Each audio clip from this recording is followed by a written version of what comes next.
Good, excellent. Okay, who wants to begin the discussion? Oh, Grace. I mean, you want to start, or who wants to start? Because there's a few of you that are prepared. Dane being one of them. Mattia, you were prepared for today. Stuart, were you prepared? Kate, you were prepared. I wasn't. No? You did mention me, but I had Sounding like a student now, isn't significant he? issues over the weekend which prevented me from doing anything but Okay, look after a small child. okay. That's like which Gay's. meant I didn't read it. Yeah, Gay sends her apologies as well, because as she wrote to me, she now has to take care of a 10-year-old, concussed 10-year-old, who seems to have fallen off something and knocked her head. It's not pleasant. Children, you know. Yes. It's like having live petri dishes around you, you know. Flu, just incredible. Anyway, is everything okay? It's getting better. Okay. It's a little worrying. Okay. Shall we begin then? Jane, what are we looking at? I was just going to make a quick remark on human nature or lack of. Okay, a quick remark regarding Leibniz's view of it, or Yeah, and where it comes from, I guess. okay. So in the first letter to Clark, first point, he says, natural religion seems to be greatly on the decline in England, where many people hold that human souls are made of matter, and others contend that God himself is a corporeal being, i.e. a body. In that he's talking about how the British tradition of that time was a very materialist sort of philosophy. It was reducing things to cause and effect. It was a very mechanistic view of nature, and Leibniz is taking the sort. He points out Locke as being the exception. He questions whether the soul is material can be accounted for in a mechanistic. Like empiricist way. Yeah, it can be reduced to a sort of cause and effect. But so Leibniz distinguishes between cause and effect and reason. So the principle of sufficient reason, there is a reason why something is the way it is, and it's not otherwise. It's not a cause and effect. It doesn't go back to a sort of an origin, So Leibniz is saying that part. Yeah. Yeah. Okay. And he's criticizing Locke. Did you say? It's criticising the other materials. Okay, right, because yeah. Locke is being the exception. Right. That's right.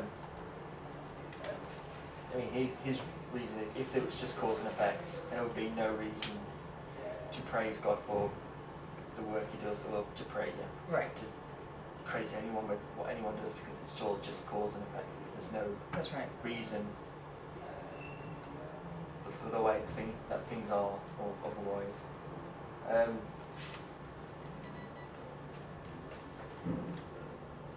So he's again going against the position that Descartes put forward, that God being a prime mover. Again, you can't. That's not really that's really cause and effect of God. You can't really praise or acknowledge that sort of a prime mover.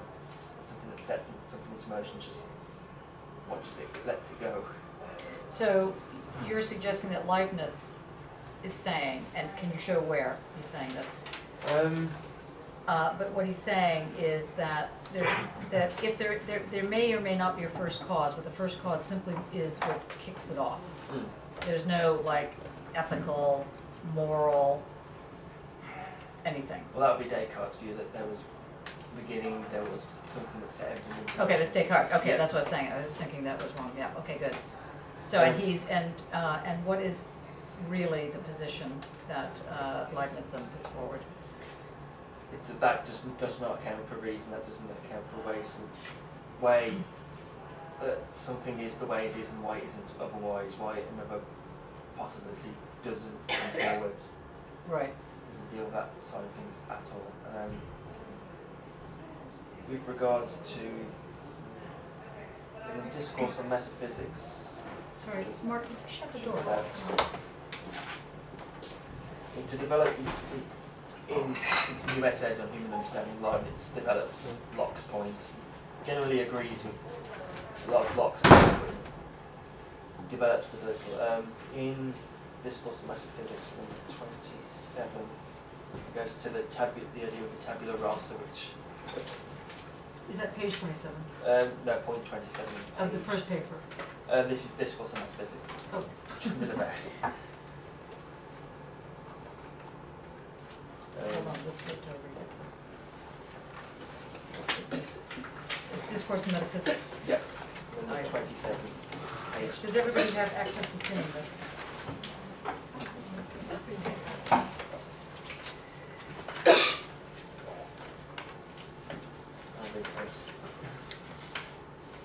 Aristotle preferred to compare our souls to as yet blank tablets, which could be written on, and he held that there is nothing in our understanding that doesn't come from the senses. This squares better with everyday notions, as Aristotle usually does, unlike Plato, who goes deeper. Ordinary usage does sanction these doctrines or rules of thumb, in the spirit in which people who follow Copernicus still say that the sun rises and sets. Indeed, I often find that we can give them a good sense in which they are not merely passable or excusable, but entirely true, in the way in which, as I've already remarked in section 15, it can truly be said that particular substances act on each other, and that we receive knowledge from outside by the agency of the senses. In this same sense, but when we are pursuing precise metaphysical truths, it is important to recognise how much our soul contains and how independent it is of other things. These, its extent and its independence, go infinitely further than plain folk imagine. Although in ordinary talk we attribute to the soul only what we are most plainly aware of, only what belongs to us in one special manner, because there is no point in going any further. Still, it would be good to choose specific terms for each way of talking, so as to avoid ambiguity. So those expressions that are in our soul, whether conceived or not, can be called ideas, but those that are conceived and formed in a consciously self-aware manner can be called notions or Okay, so concepts. say that again, just because I want people to, this is a very important slip that he's doing. Just that one sentence again. So those expressions that are in our soul, whether conceived or not, can be called ideas, but those that are conceived or formed in a consciously self-aware manner can be called notions or concepts. Okay, and which way do you think he's heading with that? Is he favoring the ideas or the concepts? Yes. No, actually, ideas. It's 50-50. Why did you think concepts? Just because he said about it being the things that you thought about most. Read the sentence again. Just so it's very, very crucial that you pick up this one part. So those expressions that are in our soul, whether conceived or not, can be called ideas, but those that are conceived or formed in a consciously self-aware manner can be called notions or concepts. What do you think is the difference between a concept that is formed out of an intellect and a notion that's formed out of an idea as attached to the body? Read it one more time so you get the sense. He's talking about what happens when the body produces something and what happens when the so-called, not the mind, but the intellect. One is in the sort of today's so-called split between art and science, isn't it? One is Yes. how a scientist. And which one is that one? And so that's the notions. Is that the right? Sorry. That's the concept. Notions No slash concept. concepts. Yeah. Yeah. And ideas is the art. Yes, and can you, for those of you that were at the discussion yesterday, basically yourselves, what's, let's look at it slightly different. What does Heidegger say about the concept of thinking? What does it mean to think for Heidegger? In his famous, what do you think it means to think? Okay, here's what it doesn't mean to think. I mean, so Heidegger suggests, I went over this yesterday, that's why it's fresh in my mind. Heidegger suggests that there are four elements of thinking. The most obvious one is that you go do thinking. You go and think. And this doing thinking, this organizing your ability to think, is not what he calls thinking. The other one, he says, is that thinking is basically that which gives meaning to something. That's another typical one. And he argues that that is also not what he calls thinking. A third one is that thinking is a way in which one creates categories. Very similar to one. Or, sorry, very similar to one I just said. And the fourth one is what he calls being called to thinking. Now it sounds a bit, odd. Like, hello, come to me. But you're being called, that there's something that you become attuned to. There's something that you can hear. There's something that you are listening to with your body. This is, for him, the first step of thinking. He doesn't call it intuition. He doesn't call it, the senses. He calls it intellectual thinking. And he basically makes the argument, a further argument, where he states that science, what has been lost in science is precisely the idea that thinking is going to find something, is going to do it, is going to discover it. This is, for him, not thinking. Now, he's taking part of that argument from Leibniz, from this very sentence that you're talking about. Read the sentence again so we can just make sure everybody gets it. So those expressions that are in our soul, whether conceived or not, can be called ideas. But those that are conceived or formed in a consciously self-aware manner can be called notions or concepts. Okay, now, he's not advocating against the second. He's not saying that one is better than the other, although if you push came to shove, you want to do your work, you're thinking about artwork, the latter is going to ruin your work, or it's going to over-egg it in a certain sense. So you know how maybe your tutors might say to you, don't overthink your art, something like that. What they mean is don't make it into a plan and then go execute it at a certain, so that it doesn't, obviously you have a plan, but the plan isn't, the plan can shift as you're doing it, something like that. So there's a I'm thinking of actually Alberto's work right now, where he's trying to figure out how to make something. I don't know how many people have gone to the studio and seen it. Trying to figure out how to do different layerings and meshes. So there's a figuring that's going on. There's a thinking in that sense, and this figuring is intellectual, but it's speaking from the body, I would think. Yeah, hopefully. So that's what's being said here. Now, the question becomes, is that just a romantic thing? Are we just all, sort of hopeless romantics? Yes. Okay, great. Let's try that again. Okay. Oh, it's from here. It's like an ad. Oh no, what's school thinking? Okay, What is called thinking? It's actually on the Dropbox. Yeah. But in fact, it's not the whole thing on the Dropbox, it's just certain sections. But he basically says that, just to supplement what Dane is saying, that the notion of reason itself in Latin is what? Do you know what the Latin word is for reason? Ratio. It's so And- rich, yeah. Yeah, and what does ratio mean mathematically? It's a unit of measure. It's a unit of measurement. And how does it look? How does a ratio look? This was in relation to something else. Yeah, exactly. So thinking ipso facto, in a manner, already implies, already is it already brings in a relation. So it's not this one directional thing, but it's something that requires one to listen. That's why we did our little meditation thing last week, where you could hear And as you, the difference between hearing and listening, when you start actually listening to the sounds and not trying to figure out what those sounds are saying, or you're not trying to tag the sounds. Oh, that's the sound of the air conditioner. Oh, that's the sound of a bird. Oh, that's the sound of something, you know. Oh, now I've got to go do my laundry, you know. So none of that. You get rid of that, and you just listen. And that's the attunement. Now, obviously, we're not going to get back into Kierkegaard, but this attunement, this attuning that's going on, is earlier established in this particular well-selected piece that Dana's come up with. But he said, I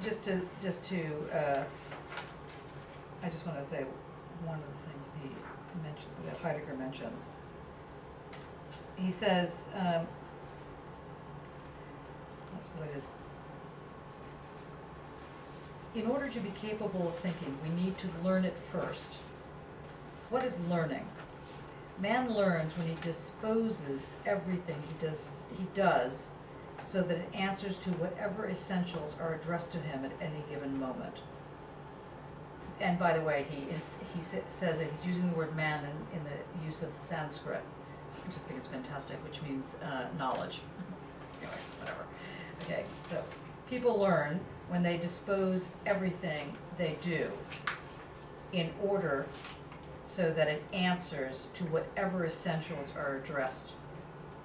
So you get rid of all the cladding and the scaffolding and anything else that might be interrupting, and learn to think. Not learn to use your senses, literally learn the rigor of thinking, but learn it from your gut. This is what he's suggesting. Man learns when he disposes everything he does so that it answers to whatever essentials are addressed to him at any given moment. We learn to think by giving our mind to what there is to think about. We learn to think. What do you have to do to think? You have to learn how to think. How do you learn how to think? By giving our mind to what there is to think about. Now that sounds circular, or it ought to sound circular, but he doesn't mean that in that sense. What is essential in a friend, for example, is what we call friendly. In the same sense, we now call thought-provoking what in itself is to be thought about, what provokes the thought. Everything thought-provoking gives us a way in to think, gives us this path to think. But it always gives that gift just so far as the thought-provoking matter already is intrinsically what must be thought about. Can you? Does that make sense? Oh. From now on, we will call most thought-provoking what remains to be thought about always, because it is at the beginning, before all else. Then he goes on, because I don't want to get into this, because you can read this on your own time. Here.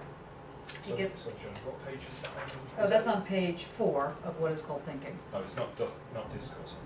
No, it's called what, it's on, do you have, Don't mind, don't worry. no, there's, where's my, see the case there? Yeah, inside that case is an iPad. No, not that case, the other case. There should be an iPad in there. Is there an iPad in there? This? That's right. Here, just pass it down.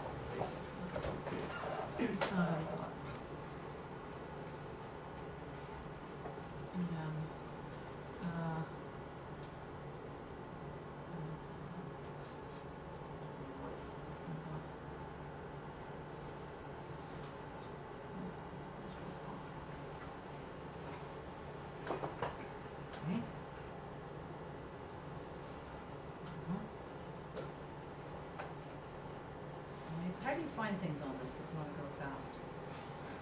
You just, education. What one are you trying to find? Just so you can see it, it's Heidegger's What is Called Thinking. So anybody that has an iPad, you can just.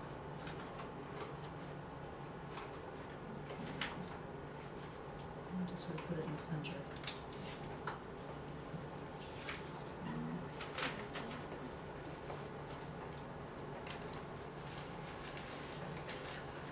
It's not the full PDF, so it's just this. So just downloading now. In order to be capable of thinking, we must learn it first. So Dane, what's that sentence again that you just read 500 times? Did you lose it again? You're going to Heidegger, are we? Should we put it in the other version? What? In the other version, because that's the James Bennett, is it? Jonathan May. Should we put it in the other version? Yeah, let's just read that sentence out. It's going to sound completely different and now not have anything to do with Heidegger. Great. Okay, go on.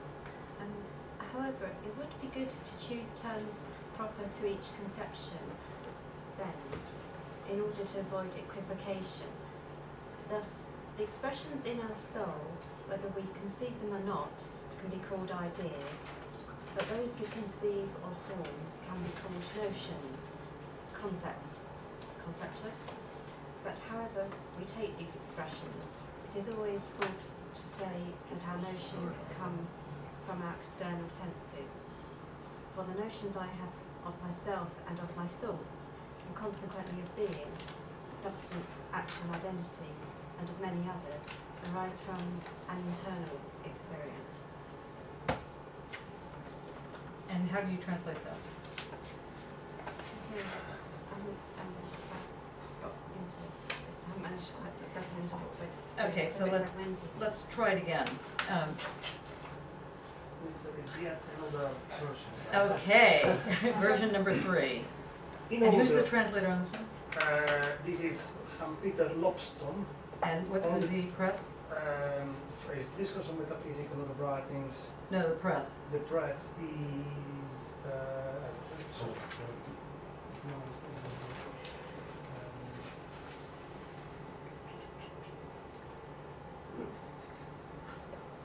gosh. Okay. Canada? Here's Broadview, yes, sorry. here's how we learn about how good are the translations. Yes, go on. Broadview, okay. Who's the Broadview, Broadview is the press? yes. All right. Okay. In order, therefore, Probably to like avoid misunderstandings, Wait, start again. I was making jokes. in order, therefore, to avoid misunderstandings, it would be good to choose separate terms for the two. The expressions that are in the soul, whether one is conceiving of them or not, might be called ideas, while those that one conceives of or construction might be called conceptions, conceptus. But whatever terms are used, it is always false to say that all our conceptions come from the so-called external senses, because those conceptions that I have of myself and of my thoughts, and consequently of being, substance, of action, of identity, and of many others, come from an inner experience. And what do you think he means by inner experience? 'Cause that's what you were getting at before I hijacked your discussion. What do you think he means by this thing called inner experience? Well, it seems to be saying two different things in this paragraph. But one is to link it to the broader part of what is the other elements of what we're saying. Because firstly, by distinguishing between ideas and concepts,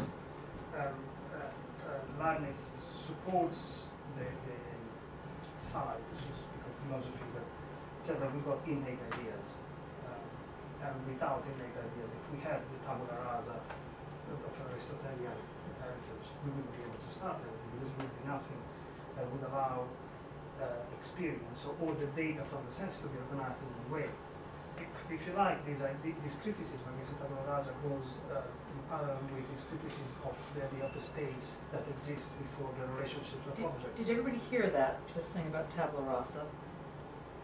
Did you, again, so he's saying, just to make sure that you're clear, or that everybody can hear this, is that it's not that one starts as a blank slate, and then things come in and fills up your mind, and you then do something with it. That's not what he's saying. What is he saying? But it is saying that there Then we'll get must back to be you. some ideas that are innate, that are part of ourselves a priori, because otherwise there would be no way to organize the raw data coming from experience. And then we can obviously have concepts that are organized data and by the principle of cause and effect, ethical or religious, which are really the two main ideas that one has. But then this would seem to me a good place to stop. This is what To start or stop? to stop. Now, what Yeah. I say, obviously there are concepts. But Yeah. the concepts are constructed. There are aggregates. Right. They need ideas and monads that organize them. But then he adds this extra layer, which sort of, I find it rather puzzling. Whatever terms are used, it is always forced to say that all of our conception come from so-called external senses. Because those conceptions that I have of myself, of my thoughts, and consequently of being, substance, action, identity, and many others, come from an inner experience. Right, so what is being said here? Good. So there is a reflexive movement which we have already found in Kant, and one feels or listens to one's own thoughts, which I believe is what we're trying getting to find to, out yeah. behind it. Not quite, but sort of.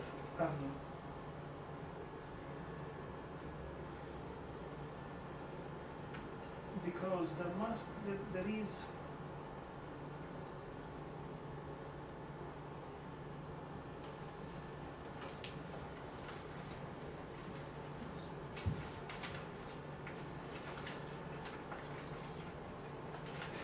it's the inner experience, especially the one that is really key.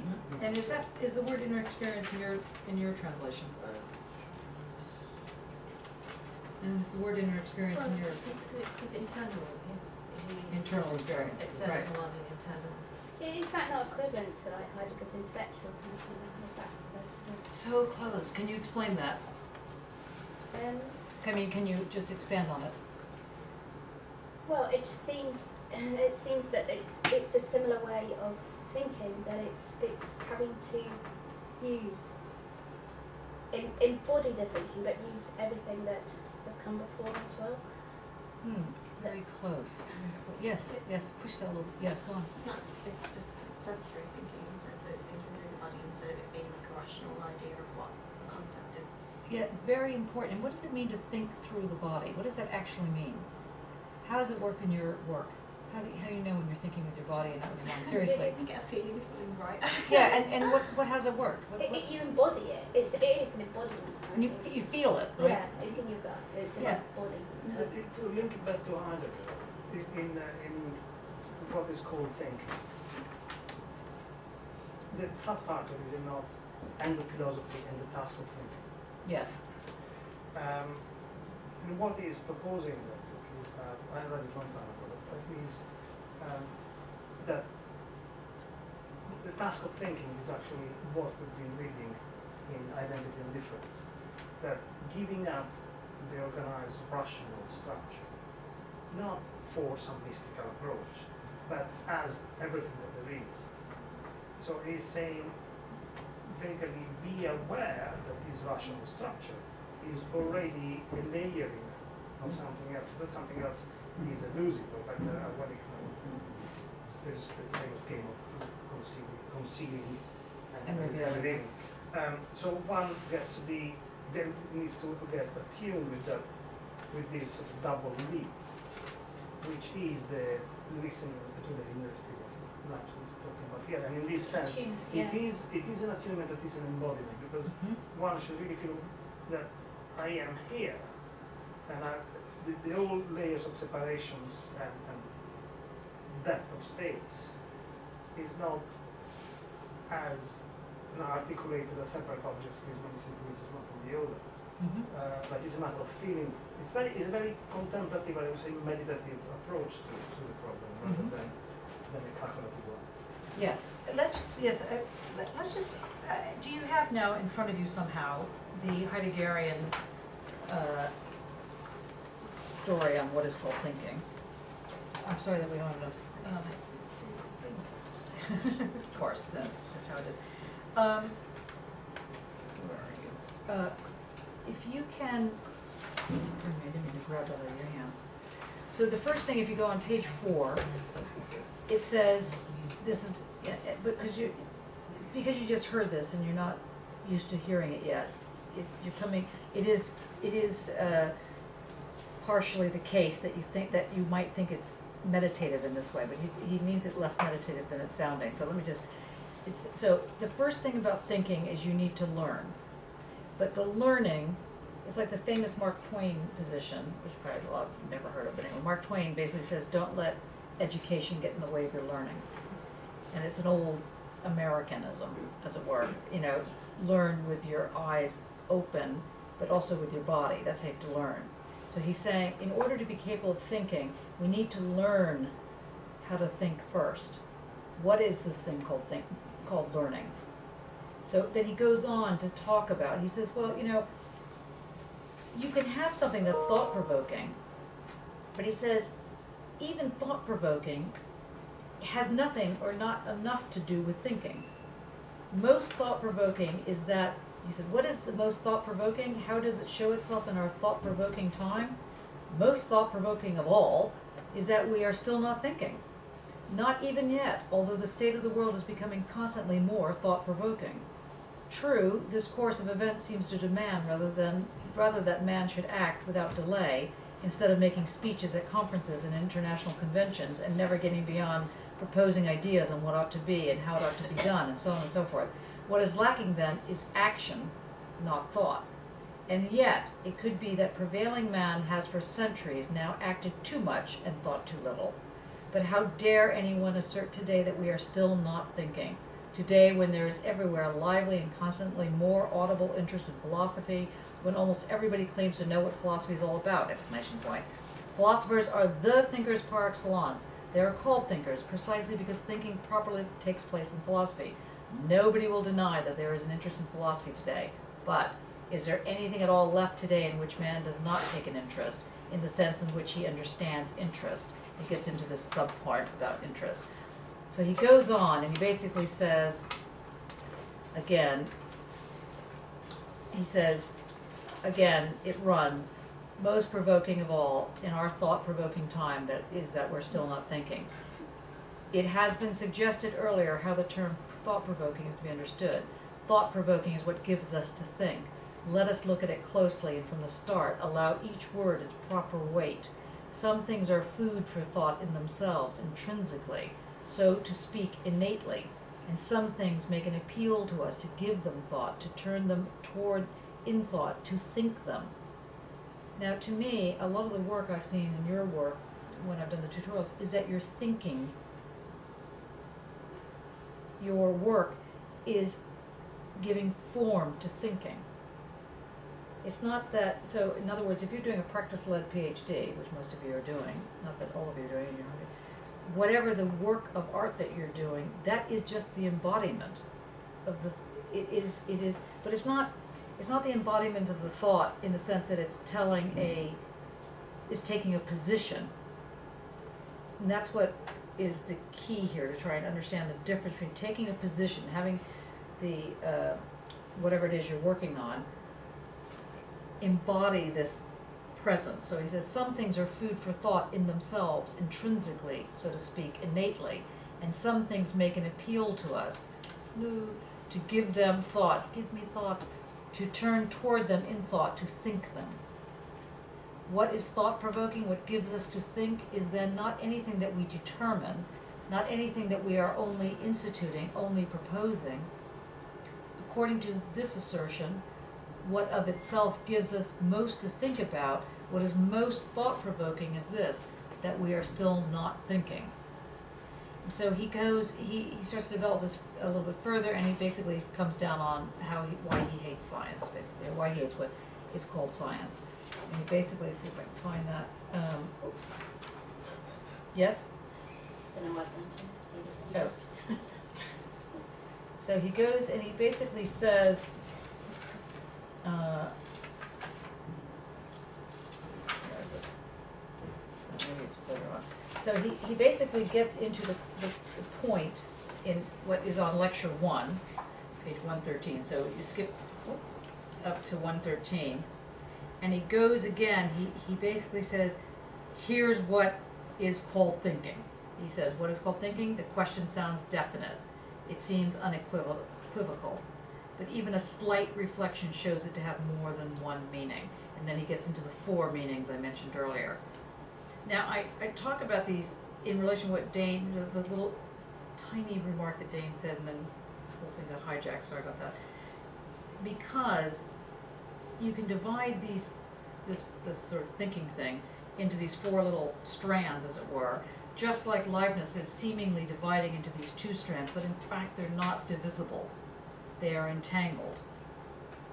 So you need to start thinking of these words. And you might want to even think that the so-called outside world, or this famous external world, and you're, quote, experiencing that, maybe that's just metadata. You're just getting 7, 5, 6 times, whatever coming into your head, and in little highlighted parts of that, you must do the laundry. Remember about when the aunt and uncle were doing X, Y, and Z. So it's metadata. Now, Leibniz is writing at a time when there's no such thing as metadata. There's only this thing called the external and the internal, the inner self, the outer self. But think about it. Okay, so he says, what is called thinking? Says for one thing, and in the first place, what it is that we call thought. What do they signify? What gives it meaning? That thinking means that something is given meaning. But we know that that's not the whole story, because a lot of things have meaning, you haven't thought about it. You might run into the door and think, what was that all about? Well, that was because blah, blah, blah. It wasn't because you were thinking about it, because there's some sort of way of understanding it. So understanding and thinking are not the same thing. You don't need to understand your art. Well, you do need to understand your art, but not in the sense of that it needs to make sense in this understanding sort of way. It can. It doesn't have to. What is called thinking says also in the second place that there's a traditional way of conceiving of thinking. And he says this typical way is that for 2,500 years is regarded as the basic characteristic of thinking. And he says it's what we call logic. And this thing called logic is what is normally understood as that which creates thinking. So if A, then B, that's a logical position. So if A goes to B, the arc from A to B, depending on how you're posing that if A, then B, that arc is going to be continuous. So to think about if A,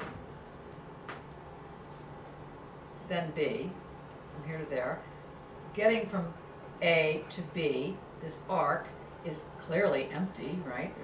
There's nothing there, it's empty. And yet, that's continuous. Can you see that?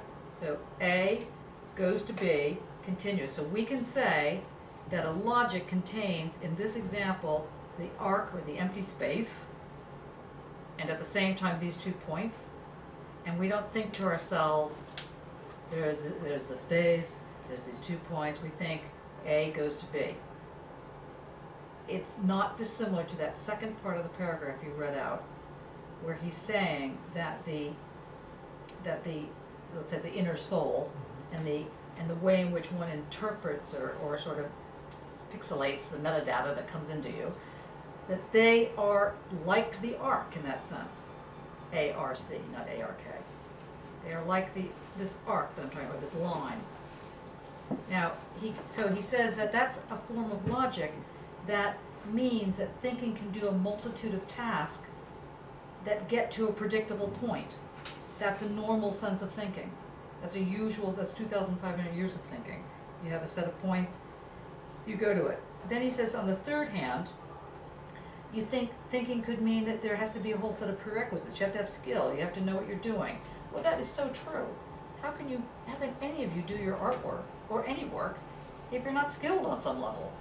If you're just crap at what you do and you just want to just do it, I mean, what a disaster. I mean, there was a very funny thing in Gramsci's work where he always lamented his uncle that would come and sing at his weddings. He's Italian. And this is no reflection against Italians, of course. But, this sort of, and at the weddings, the particular uncle really thought he had a great operatic voice. But of course he didn't have a great operatic voice. And Gramsci's view on this was the tragedy of him really having all the things you need to be a great singer, except the one thing that he really needed to be a great singer, and that was the voice. And you can't forget that part. that's what's being said here. Don't divide one from the other. Don't belittle what you do at the level of your own technical expertise. You need to have that at some sort of minimal level. It's very important. Okay, so he says, so in the third thing, you need these kind of prerequisites to think, or these prerequisites to be the great Italian opera singer. What is called on our part in order that we may each time achieve thinking? He says that you need the skill to do it. Right? It would be a bit of a drag if you had somebody who really wanted to be, let's say, a philosopher come and teach this class. And if they didn't really know what they're doing, it would be kind of a drag. You'd all be sitting there going, honestly, you know, right? You might be doing that anyway, but that's a different issue. Okay, but lastly, he says, page 114, what is called thinking? Really, finally, in the fourth place, what it is that calls us, as it were, that commands us to think. And then he asked the question, what is it that calls us into thinking? That's the question. What is it that makes one at 4 in the morning continue doing the work? What is this compelling? This happens. So he says that, you know, so there are these 4 ways, and he said, the 4 ways we have mentioned in which the question what is called thinking may be asked do not stand side by side, separate and unrelated. They belong together by virtue of a union that is enjoined by one of the 4 ways. However, we must go slow, one step at a time, if we are to become aware of how this is so.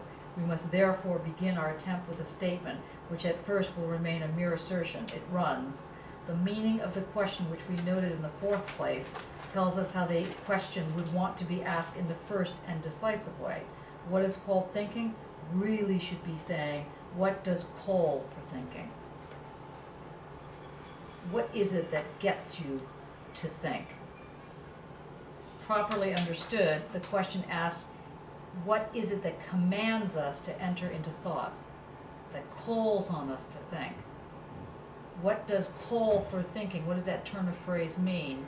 Could mean nothing more than what does it signify?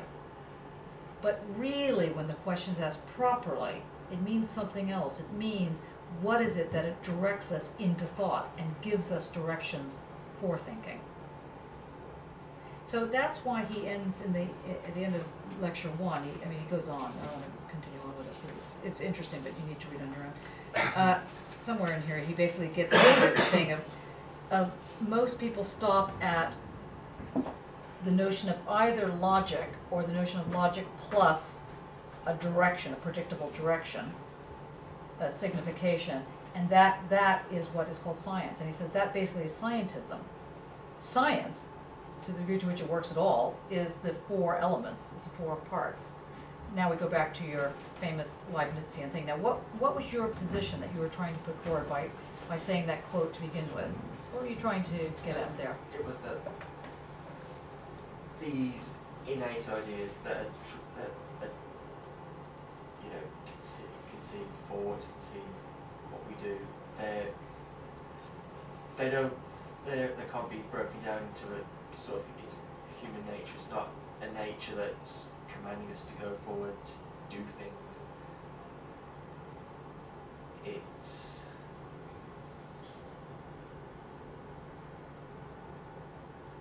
can't be reduced to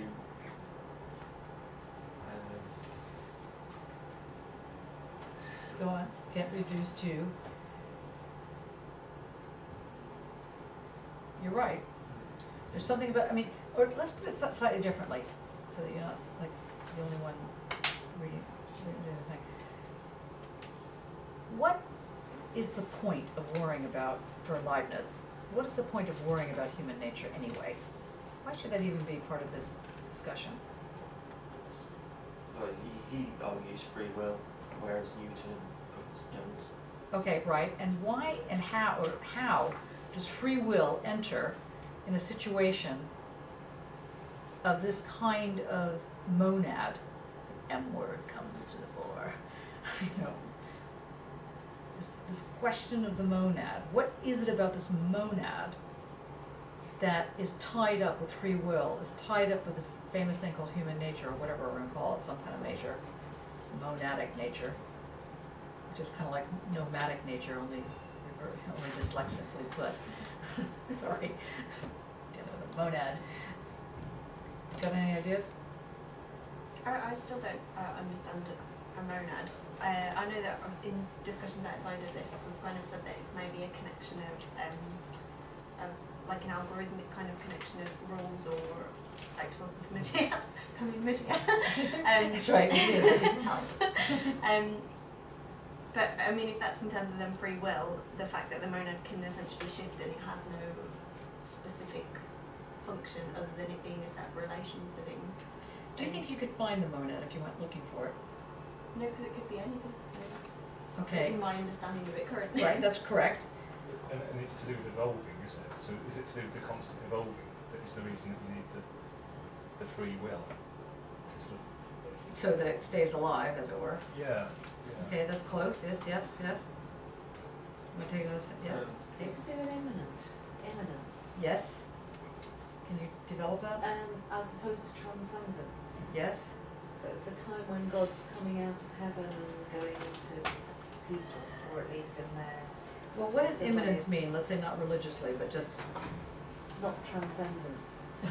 what does it mean in terms of itself? Not so much not what it isn't, but Something that's becoming and in process. says the constant antediluvian. forward, That's right. Yeah. constant process of evolution, as Julie says.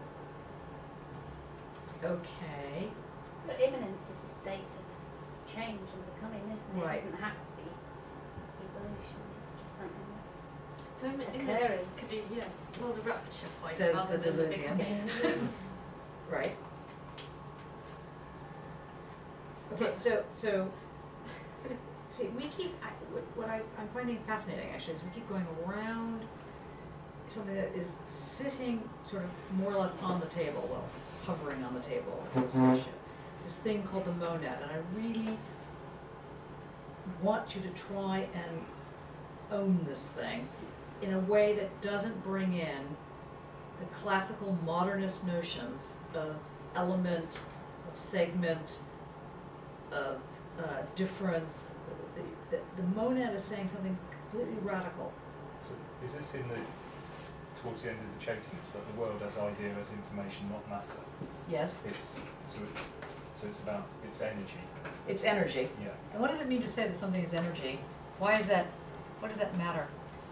I mean, why is that important? What is this thing about energy in relation to one's work? Well, it can give something intensity, or it can kind of give something meaning because you respond to it in a quite kind of acts as a catalyst. So when you have something that's intense and you're looking at your work, you have this intensity going on, that tells you when it works and when it doesn't. Like you'll look at some of your image and you'll go, or you look at some of the other stuff and you go, right? And what makes it one way or the other is the intensity. Yeah, well, I would just understand it in layman terms as the feeling that I get, but that would be an intensity. Yeah, but that, and that, how do you know when it's not just some sort of, it's just completely wrong? I mean, eventually, as students and so on, there's always the fear that what you're thinking might not be right.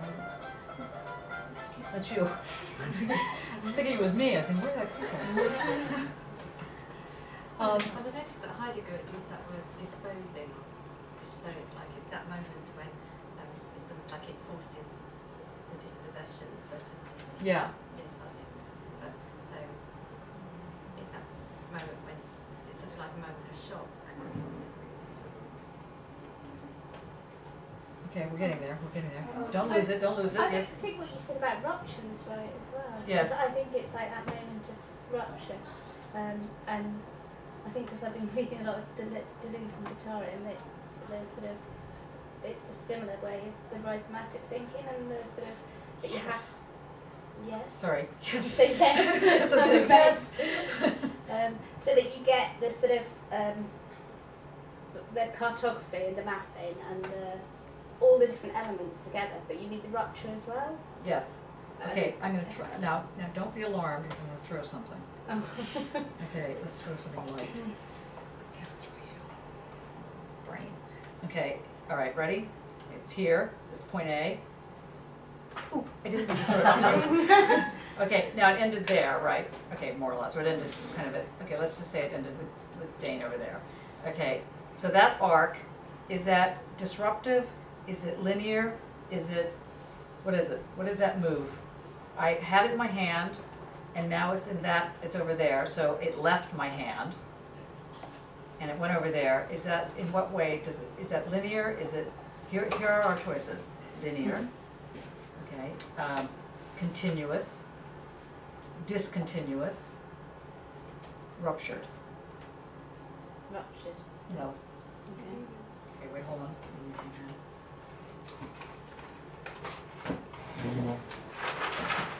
Are we talking about time and space here? No. No. Okay. No.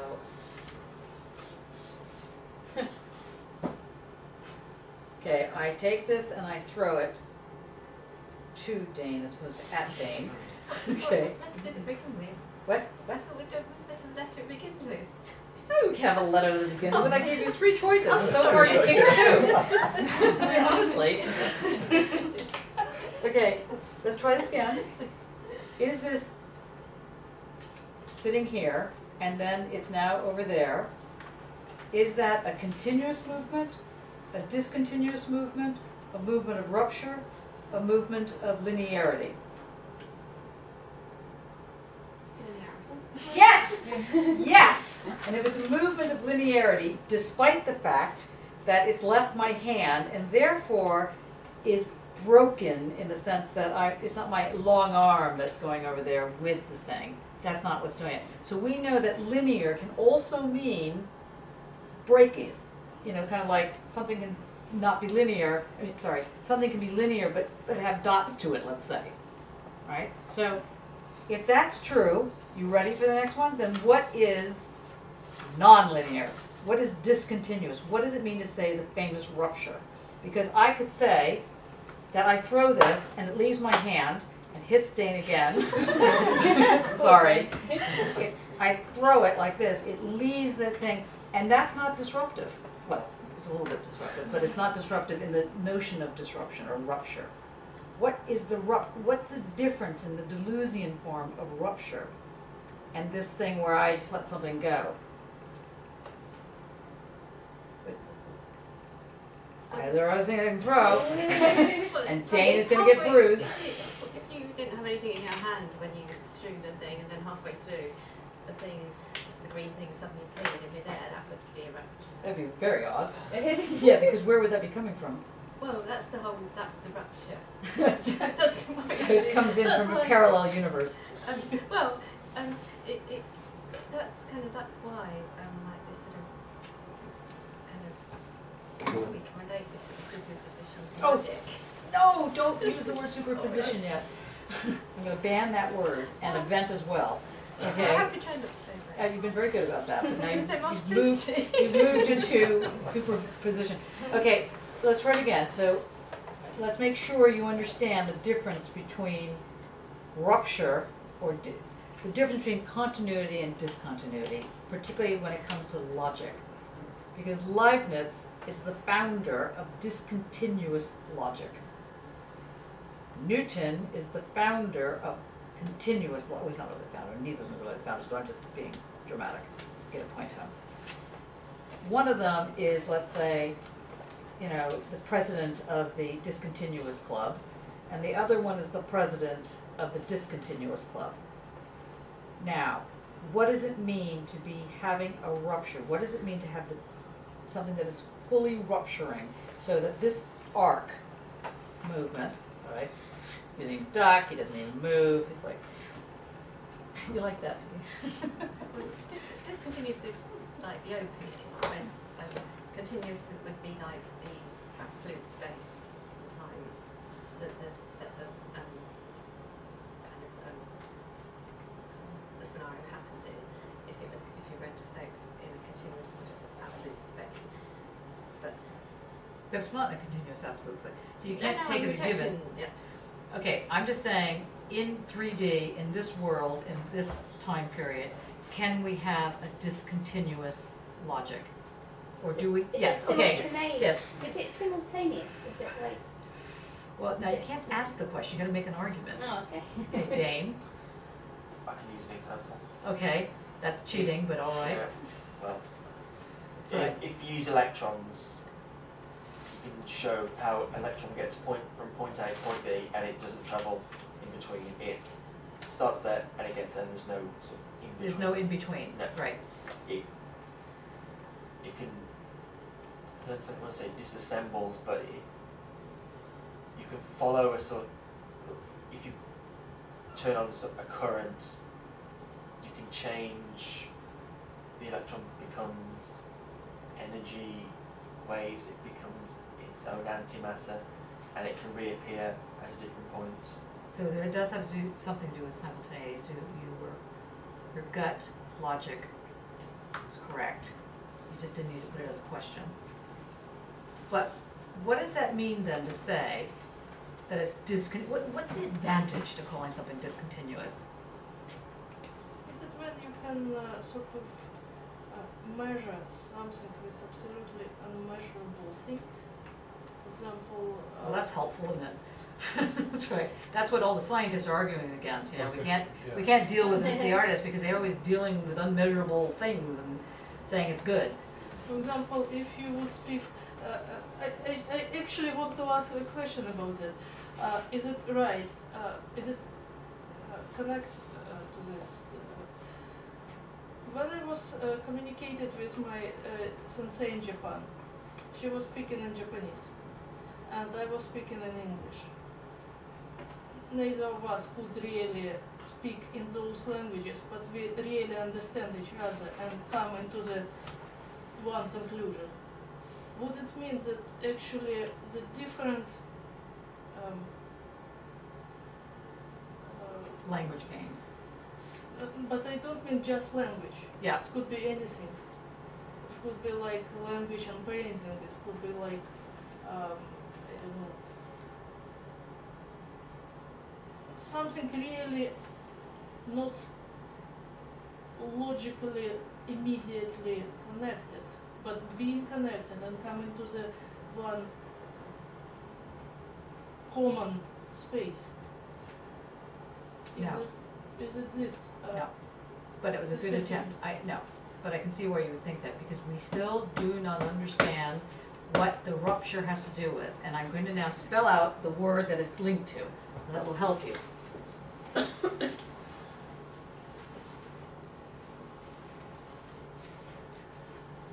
There. Got one, Johnny, two. watch your laptop's about. Oh yeah. That would be so bad. 1, 2, 3, 4, 5, 6, 7, 8, 9, 10 letters. So rupture, the rupture that we're talking about, that is not linear, has to do with this other word. You could almost say it's the same word. It's not quite the same word, but you could almost say it's the same word. So pick a letter. Okay, always safe to do vowels. There's only 5 of them. Very good.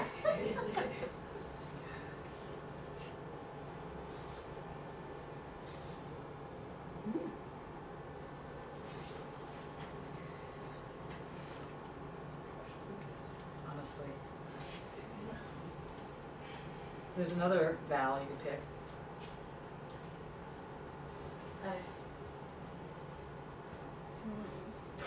Can't have it on stuff. All right.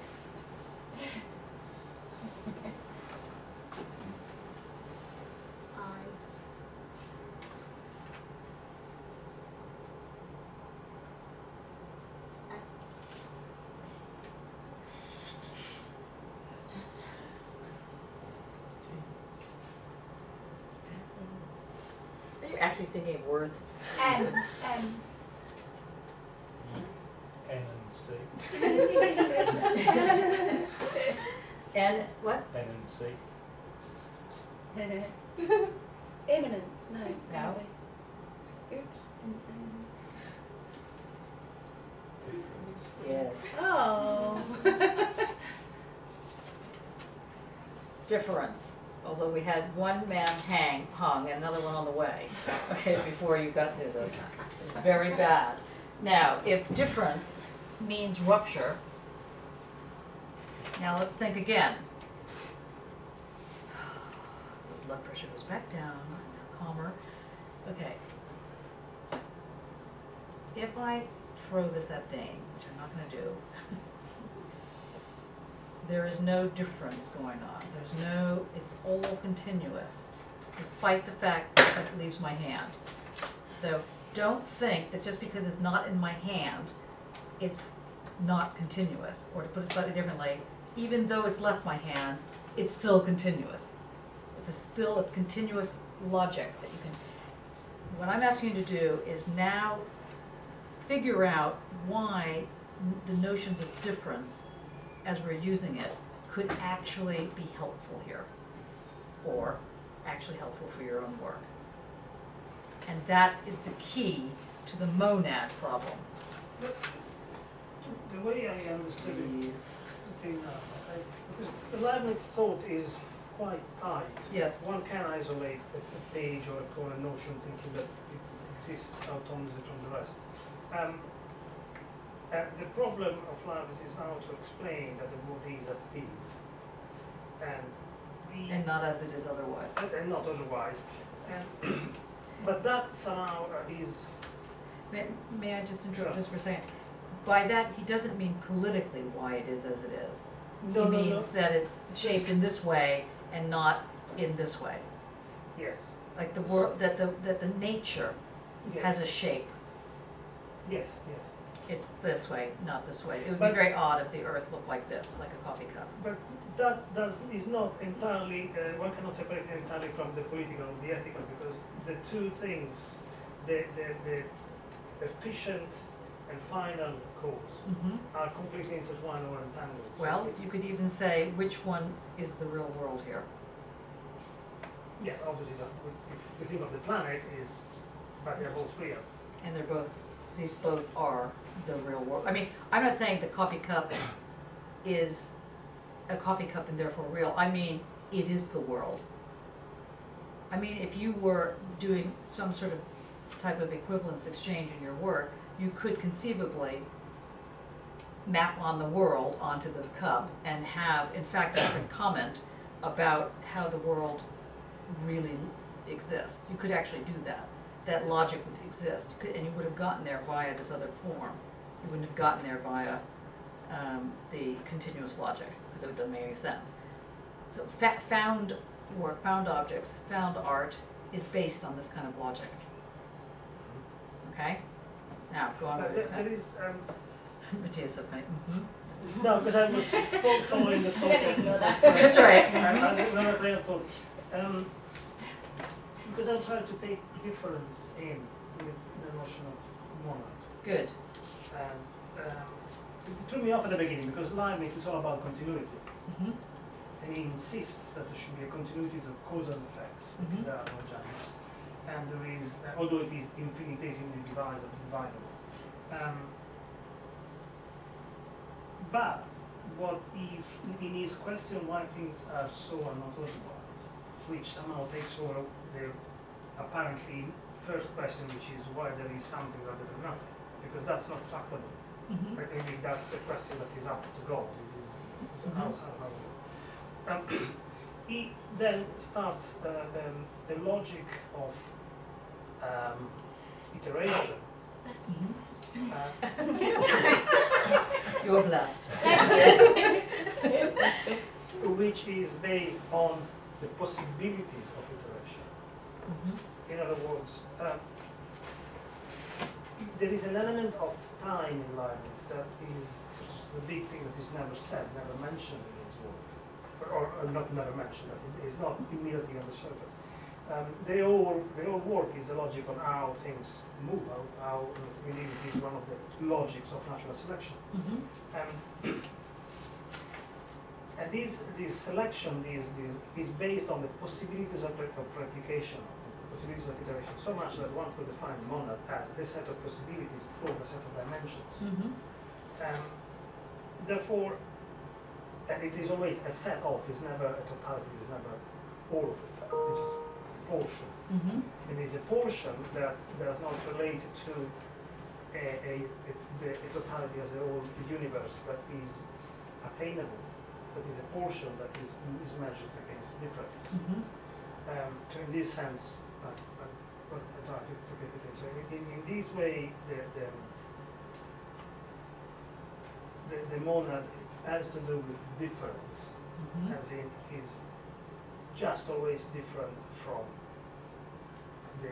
the unmeasurable set of infinity.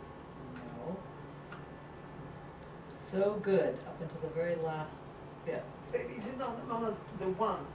Well, there are, first of all, there are several, so and of different classes, so to speak.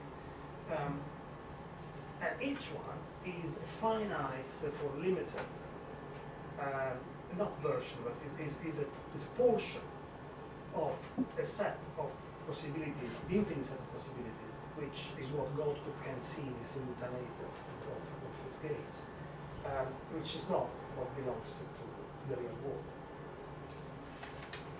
Okay. God's yeah. set, it isn't really a set though. Because, God said? well, you said God had a set there. It's an infinite set, so But it's not a Leibniz set. says that God's infinite is infinite, I think. Yeah, So it it's also not says like that. It's It not, also it's says, not a set. it also says the infinite is not a totality, so it is, and it's not So a whole. it's like a cloud, as it were, as opposed to a clock. I mean, not clock, as opposed to a rounded circle kind of thing. Like it has no edges. It has more of a cohesion. That's what makes. And it's infinite because it can infinitely propagate itself. You can never draw a logical boundary around it, Right. because there is always something more. Okay, let's try. Yes. Okay, let's try. Yes. I'm just Please don't bring in the lie. No. Not yet. Okay. I mean, it might have some bearing on this, but not at this I think very it does, stage. but I'm not going to say that to you. I'm thinking of the different. What's that? Talk about it. Okay. I'm thinking about identity and difference, and the way difference relates to this what we're talking about. Yeah, And good. immanence keeps coming up. Yes. For me. Good. Good. Got a chill there. Very And good. I'm thinking that it's about monads are things which work from the inside out. So the inside kind of. I know there is no inside, no outside. But But they're sort of. But anyway. But they're auto-poietic in Yes. that they're self-creating. Yes. Whereas identity is it's meaning coming from the outside. It becomes. Yeah. It belongs, as it were. Yeah. Creates the belonging. So it, yeah. So it's- identity requires. identity requires something external being imposed, whereas the monad is different because it's self-creating. It's Yes. autopoietic. So there's something about outside in and inside out going on here, but I can't articulate. But that's all pretty that. good. I mean, and you weren't bringing in the lack to do that. That's excellent. Now, if you understand it that way, how, if people shut their eyes and try to visualize, you don't have to shut your eyes if you don't want to, but visualize what does a plane of immanence seem like to you? What is this plane of immanence? What does it appear? Is it like a carpet? Is it like, I don't know, graph?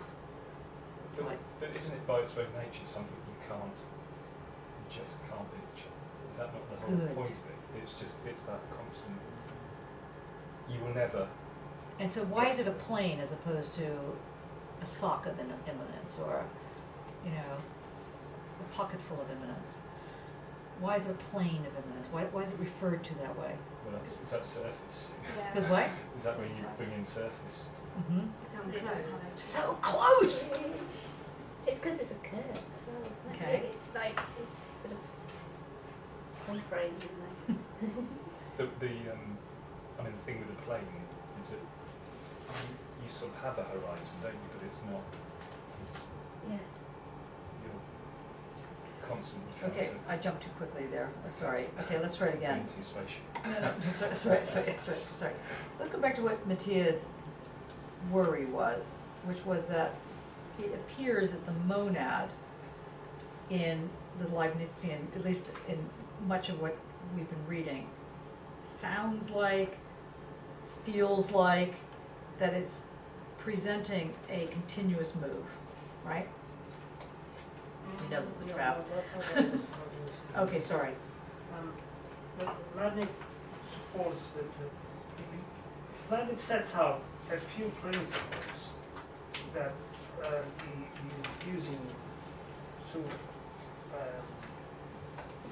explain why the world is as it is. And one could say that those principles are choices. Mm-hmm. But the interesting part is how he implements those principles, which somehow are the monads of his thought, Mm-hmm. to explain the organization of experience and the shape of the world. Mm-hmm. And in one of those principles is continuity. Mm-hmm. There are no jumps, Mm-hmm. and it's so much that when he speaks of the becoming of things, Mm-hmm. he says there is becoming that is above the threshold of perception, we perceive it, we see, we are aware of it, and becoming that is below that. Mm-hmm.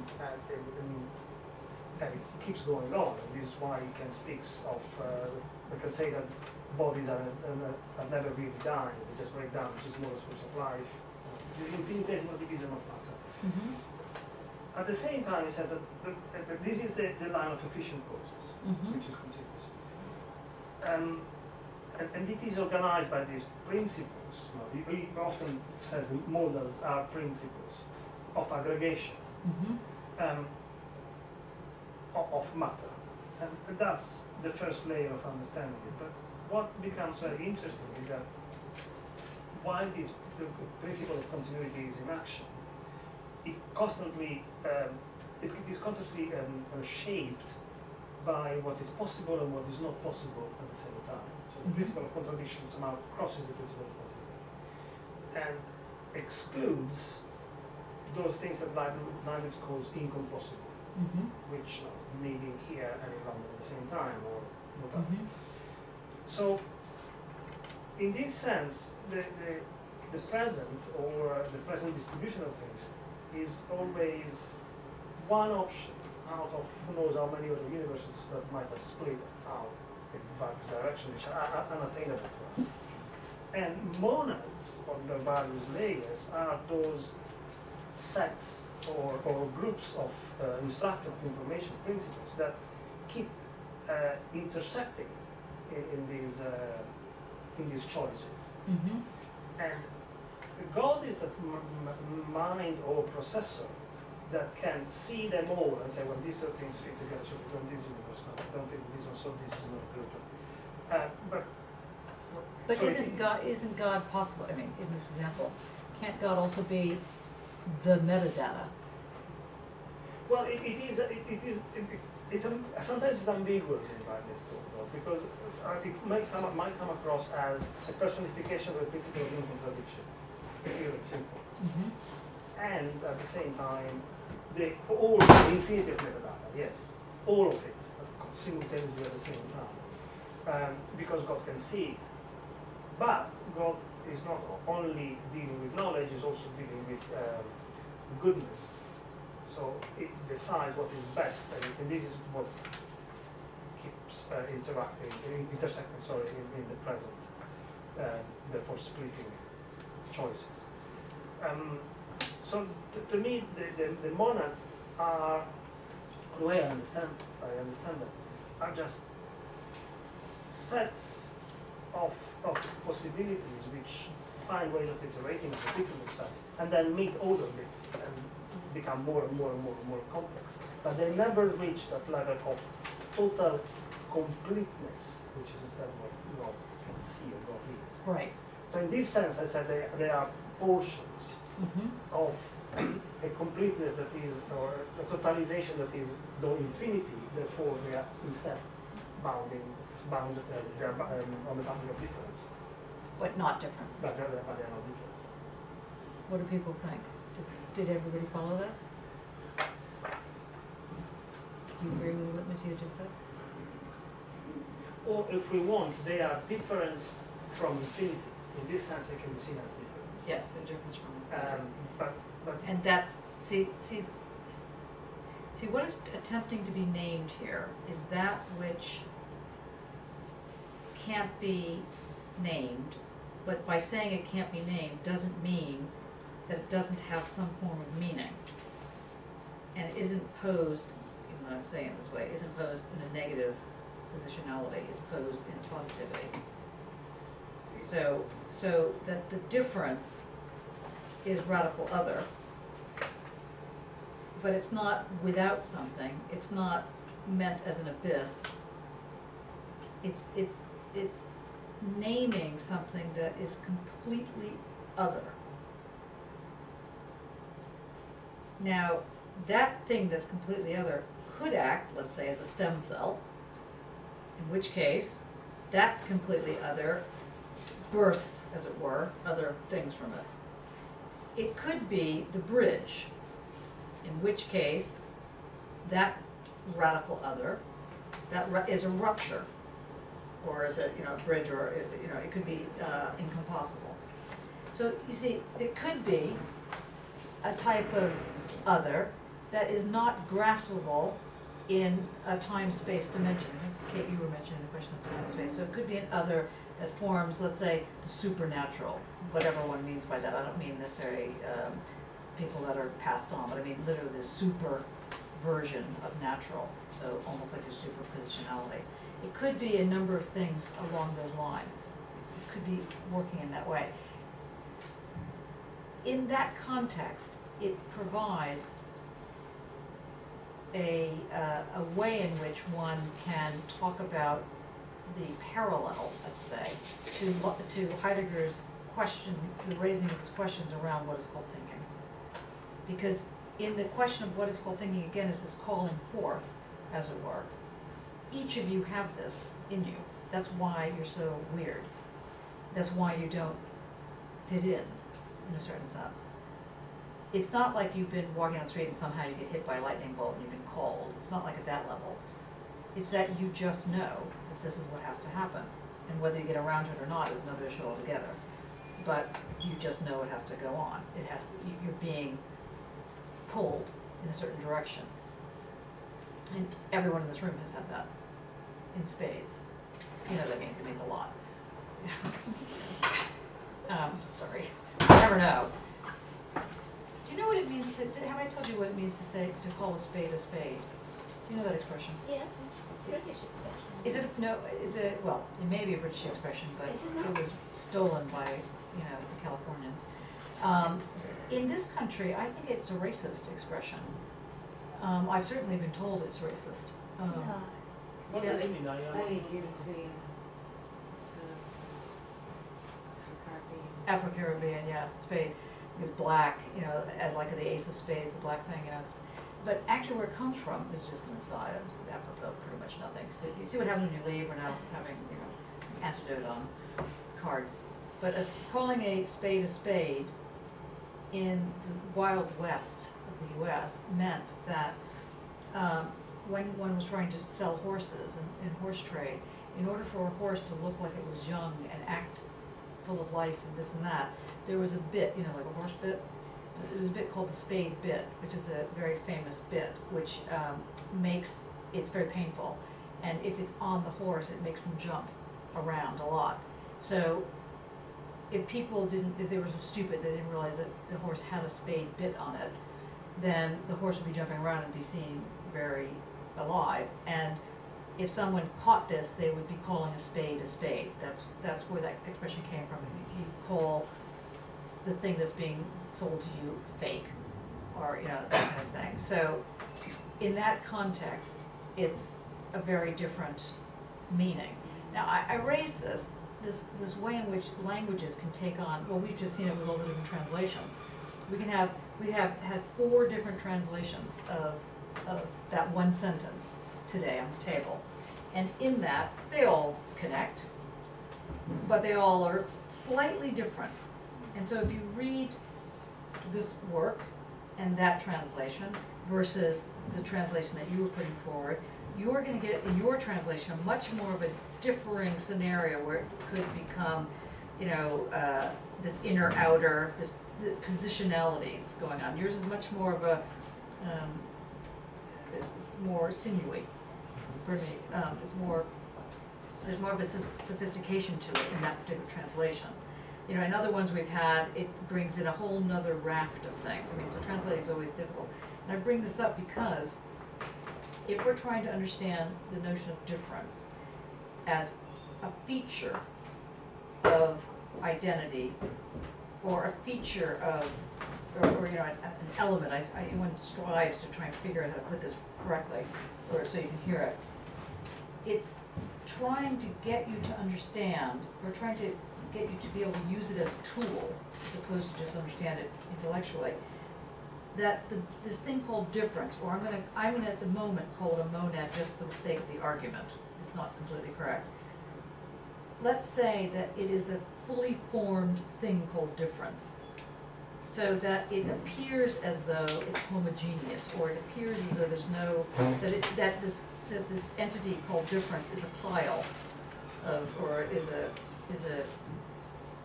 soup or something. It's something that can be unto itself. But we know at the very same time, that can't be uttered unto itself. So, like the expression spade is a spade, we know it can draw on racism, we know it can draw on, you know, some card game, we know it can draw on the Wild West horses, and all of this can happen at the same time. So we know that with just about everything we use, there can be these slices that come across. When you're thinking about the concept of difference, and you think about it made up in its various types of difference, so you have the different shades of difference, or the different stages of difference, or different times that, or not difference, monads, different types of monads. How does one actually understand what makes it different? Because in Leibniz he has a very specific logic he's putting in, which is not descriptive, although it comes across as descriptive. You know, he starts talking about monads in the human soul, and then he sort of goes off on one, and it gets onto another thing. And what I'm trying to get you to think about is, in your mind, how do you make divisions? How do you make the ratio? How do you create elemental aspects of a homogeneous thing without invoking linearity, without invoking a very old logic? How do you actually get your gut to rigorously deal with the work? That's what's being asked. No, Love you. I really understand what you're asking. No. I'm just trying to because I believe I understand it, and yet I cannot put it in words. So Okay. Yes. Try it again. Try again. There are two versions of the monadology. There is the monadology and then the principle of nature and race based on reason, which is just a shorter version. The monadology starts with the monad of which we shall speak here is merely a simple substance which enters into composites. Simple, that is to say, without parts. This is point one. Yeah. The first paragraph instead of the principle of nature and race says substance is a being capable of action. It is simple or composite. Simple substance is no parts, composite substance is a collection of simple substances or monads. And then it goes on. And then he says monas is a Greek word that signifies unity, that which is one. Which is, I believe, what throws everyone out first, because one considers this as a marble that is closed. Right. So how can something be unified if it's only one part anyway? But the point is, substance is a being capable of action. Mm-hmm. To me, that's what it is. The key of it. Right. So it's like a stem cell. It's a stem cell. It's a principle that goes on repeating itself, Mm-hmm. and can bear different. And it can interlock with other principles and then repeat as a group, or repeat by itself, or stop at a certain point. Years ago, I took a class in programming Flash software, and the only thing I remember that I think is a fantastic philosophical concept is that the first order you give to any string of information is stop. That's the first entry. One opens the bracket, stop, because otherwise this thing is just swarming forward constantly. That's what it does, what it is, not what it does. Mm-hmm. And that's precisely what the monad is. Is the stop or the thing that's going on? The thing is going on. Yes, of course. And as such, it is, no, but it goes on in one way, that one, this one goes on another way, I go on another way. There are endless forms of going on. But let's stay with your programming thing, because the going on, the string of, let's say, directions that one programs that one sets up, which could be in this isolated example is a monad. If you're thinking of different kinds of strings as opposed to sets, we're getting closer to the monad. By Yes. string, I don't mean pieces of string. I mean string theory. I mean different types of dimensions. Yes, but this is why I said a monad can be a set of dimensions or a group of dimensions. Yes. Well, another way of putting it, I'm borrowing here the expression of a musician came from this time, I can't remember his name, he came to do a few years ago. They had a fantastic instrument. Oh, who played Joel the Ryan. violin. Yes. Oh, no. You mean Takora? Yes. Yeah. He said an instrument is a set of limitations. Right. That's precisely what the monad is to me. Because there is no instrument which is transparent or neutral and can carry meaning from A to B. Okay. The instrument is a set of limitations which installs a relation, which therefore installs and is a meaning. The brush will do something else in the camera, performance does something else in a sculpture, and there's no point in mentioning this. We all know that. No, I disagree that it's a set. Sorry, this is just as such, it is monads, plural, are differences. Okay. Because they are all, I mean, there may be two monads that are doing the same thing, of course, but they are all different from, the totality of possibilities or of dimensions, which is infinity, and therefore doesn't happen, or it doesn't happen for us. But instead, there are just always portions of it, or differences from this totality of possibilities. So what goes on repeating and iterating itself is always just some things. And as such, they are positive, although they are differences. Right. And the only extra thing to think about is the fact that this thing called difference is able to make markers, or let's say it's able to make fractals, let's put it like that, as opposed to fragments, as opposed to sections of a whole. It's able to somehow have some kind of way in which something can be identified without creating a contradiction. Yes. Okay, now, having said that, great, so are we any closer to understanding the monad? No. Good. I think the Much better now. I think the computer programming is a really good analogy. Okay. Because what you do when you program is you don't just give one set of instructions, you give several at the same time. So while you're telling it to stop, then you say go to this, then go to that, and everything's in parentheses. So you have one set of instructions going, and then another at the same time. So you have to keep instructing and stopping it and instructing. It's on lots of different levels that you've got to do it. Okay. Now, it's unfortunate that Jakob is not. Where is Jakob? He's got another meeting, does he? He has a tutorial with Henry. Oh, right. Silly. But in the notion of layering or palimpsest, actually what Alberto's work is doing at the moment, I mean, who else is doing some sort of layering? I do. You do, yeah. I mean, this kind of like, it's layering but not really layering. It's you've got something that begins to create its own depth. So it's not like the layers are, there's a layer, it's not like the layers are sedimentations. It's that the depth gets created. Actually, your work does this too, in terms of the way in which you play with the hand and the invisibility, visibility. These things create a set of relations that allow for depth to be happening, and the depth can be taken on in terms of time or space or both, space-time, curved time, something like that. And that can't happen without invoking a different logic. That has to invoke a logic that is based on some form of difference. And what I'm asking, what I think that you did a good job summarizing, is in what way does the monad help or don't help? Help or doesn't help that? I'm not just think No one's going to ask questions. Oh, right. Thanks. Okay, feel much better now. Okay, so now say what you were going to say against Mattia. Oh, well, I was thinking about the 64 was quite 64 what? in the Monadology. Okay. Because so he's making a comment about a natural automata by the machine. So I suppose that's related to your sets of instructions or that kind of issue. Okay, so read it. I don't have it here. So body of a living being is a kind of divine machine or natural automaton, which infinitely surpasses all artificial automata.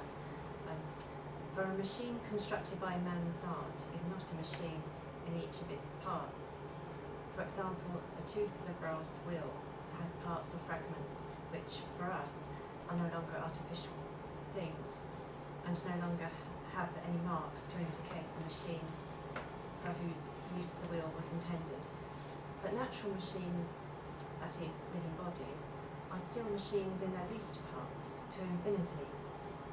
That is the difference between nature and art. That is, between divine art and our art. I'm not sure I agree with this. Okay. It's actually. Okay. Okay. But I suppose it's sort of. So in what way is that disagreement? Well, I suppose it's. I thought when you were saying about the set of limitations, it's almost like this set of possibilities, or an infinite set of possibilities. Whereas the rupture point is well, there's not a set. It's a rupture. The rupture point is the rupture in that is an infinity. It's not like there was like all these kind of like existing infinities, like a closed set of them. It's like the rupture point is the eruption of a singular infinity. So the singularity infinity is a singularity. Yes. How do you mean that? So and that would be immanence. Okay. It sounds good. I'm not certain that it's. I'll try immanence instead of revenge. Sorry. Now we're back to superposition. Can I say, I think it's to do with the flux. Oh, good. Yay. And Can 71, he says, In what piece? again, the monadology. The monadology, He okay. says that it must not be imagined. Hold on. Okay. But it must not be imagined, as has been done by some who have misunderstood my thought, that each soul has a quantity or portion of matter belonging exclusively to itself or attached to it forever, and that it consequently owns other inferior living beings which are devoted forever to its service. For all bodies are in a perpetual flux like rivers, and parts are entering into them and passing out of them continually.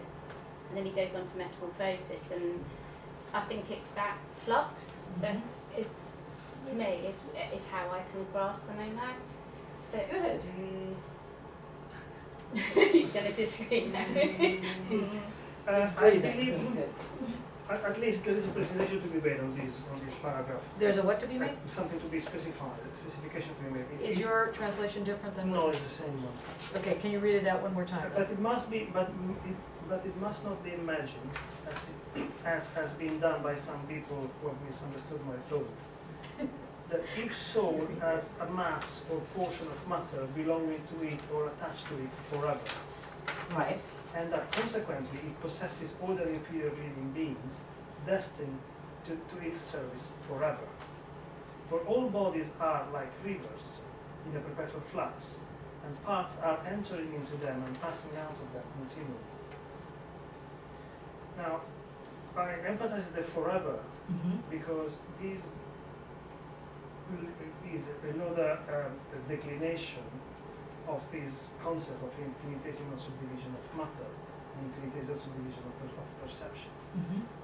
And what is saying again that as much as there is a threshold of perception where we feel and know things, but there are still many other perceptions that happen below the threshold, or that constitute the perception that we have.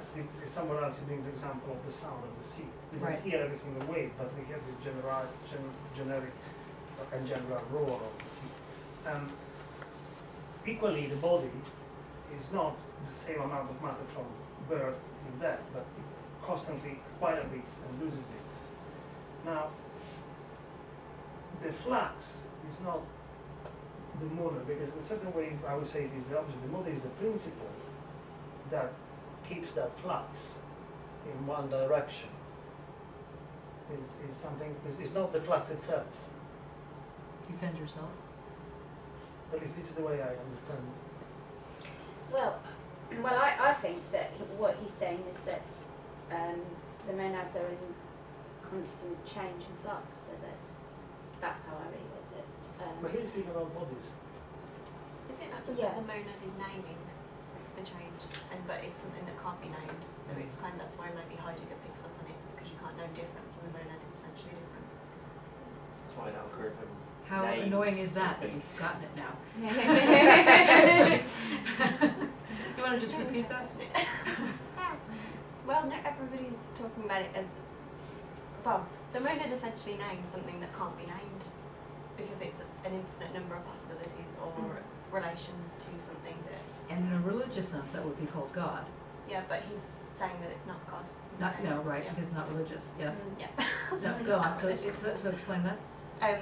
So he's saying that everything is like cause and effect, like Dan was saying, or yeah, I'm going to go off. No, point you were so there. But that's why when Heidegger picks it up in identity and difference, he says that difference is something that can't be named. So essentially, monad is naming something that can't be named because a monad is difference. Okay, and you're right. And so how does that, does that support what Matthias is saying, or does that support what Sophie's saying, or is that supporting something else altogether? Well, Matthias is saying that you can't, the monad is almost the function of flux, so it's not that the monad is flux, which is what I'm saying, because it's naming a change, which would be flux. So I'm agreeing with Sophie and not Matthias. I think. We're going to say the opposite. Maybe I just misinterpreted you. It is naming change, which I entirely agree. Okay, good. Okay, so wait. So we've got one thing down for the monad. Does everybody agree with that? I'm very excited. Okay, the monad names change. Okay, one. Names change. Okay. Change always implies there is an A and then there's a B, like, rather than a difference. Okay, so it doesn't do that. Well, we'd rather have it named as difference if we're going to, that's what we really But need, isn't it? that's what tricks us is that we are constantly.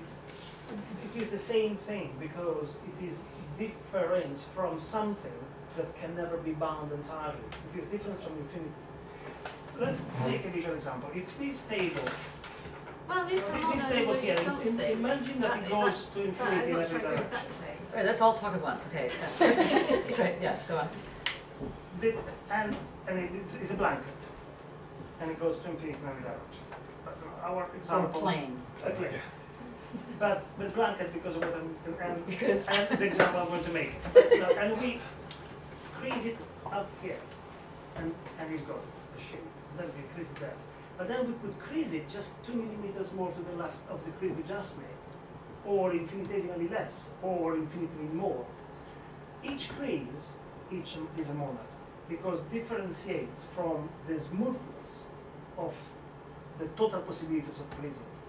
okay, he's getting very close, but does everyone agree, disagree, have an issue? And then as such name Grace? What'd you say? I think I agree. Or understand where you're going.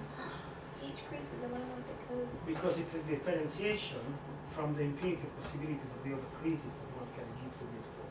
Stuart? I feel like reading Deleuze on the fold. I kind of feel like we've been here before, though. Okay, and do you think what he's saying is that what the monad is? I do agree with that. Yeah, it's that fractal quality, isn't it? You should resonate with Lauren passion for event, because each crease that takes a shape out of infinity is Well, precisely the that. thing is, it seems like you're sort of pointing to a little thing here. That bit is the monad. But- What happened to But it's not the crease, it's the action, isn't it? Is that what you're saying? No, he was saying crease. It's the crease, but it's the law that Creases. shapes it that way rather than the other way. But it can be, I'm here because I'm making an example, it's everywhere.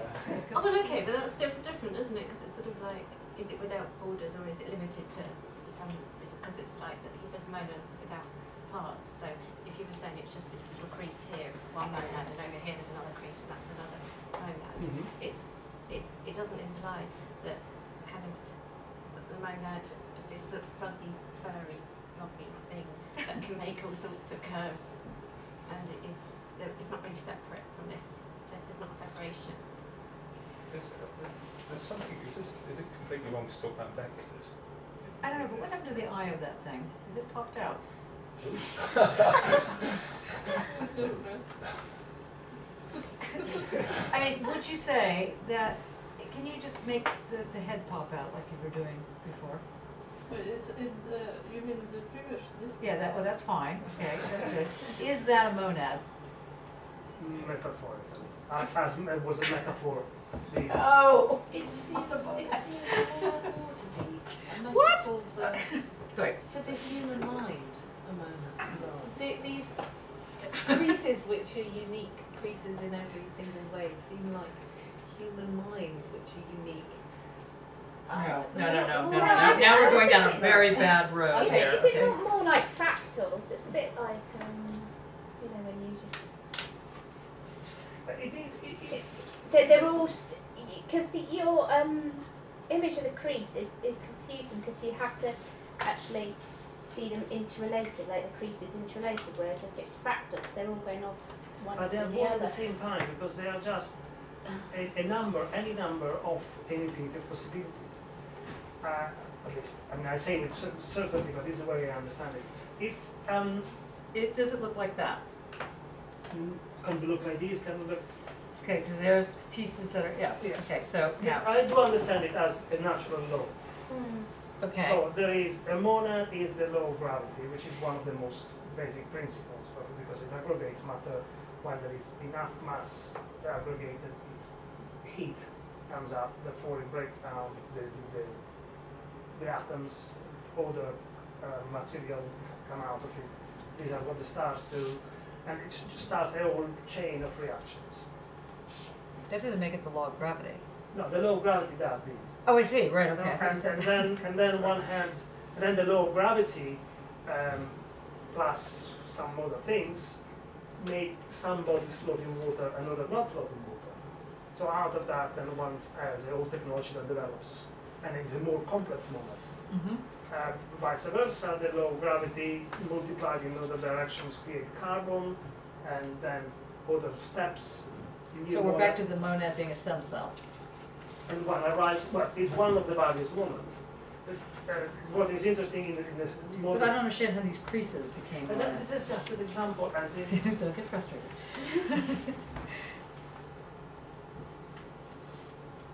Let's look at it from the opposite point of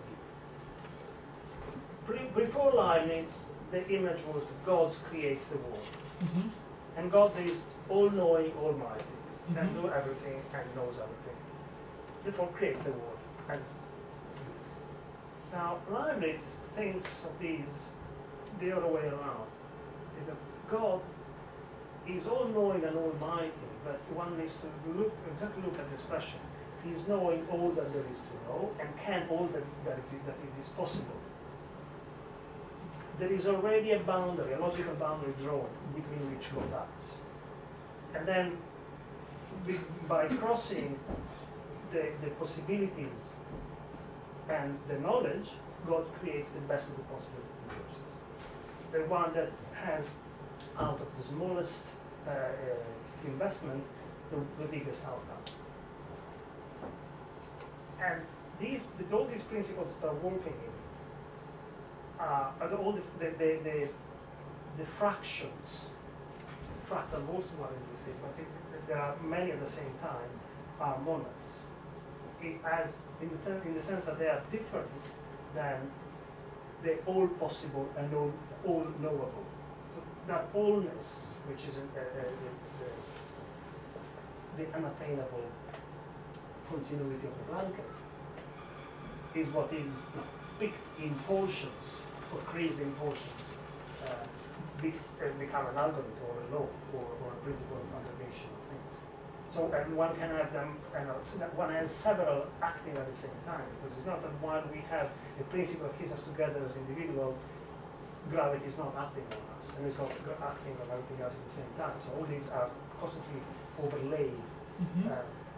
As Great, do several you agree with nodes. I think I understand, but I'm not entirely sure because I got to the point where I was like, maybe. But I still, the only way I can get to understand it is that the monad is something that is naming a change that is actually not describable because it is infinitely full of any possibility. So when you were giving your example of a surface and then the creases, I was just thinking you were kind of saying each crease is essentially a monad because it's a rupture in the surface of any possible outcome that could happen. Yeah. This is the And way that's I what you're understand. saying? Yes. Do you agree with that? Yeah. Do you agree with that? Do you agree with that? As I see, the crease has limitation. That's why I'm not. Okay, so you don't It agree has with a that? shape, but it doesn't really have a limitation, I think. We're shape very does close to have getting an limitation. agreement. It's Why a border this that's crease and not that an one? infinite border. Okay, so let's, in a sort of short form, i.e. an algorithm, what is the monad? Try to say it again. As an algorithm. No, that's right. Yeah, so, no, it's just say your sentence again. For me, what? For me, For me, a monad wait, for me, a monad, yeah. names something that can't be named, which is different. Wait. Something that cannot be named, which is difference. Now, how does that have to do with what Mattia was saying? So when Mattia did his, sorry, So Mattia said that the surface of the table was the plane, and then the crease, each crease was essentially a monad. wait, the surface of the table was a plane Of infinite possibility. of infinite possibility, And each crease then was each crease, yeah, was a monad because it created a rupture or a difference. because, thank you, it Of the load. created a rupture or a difference.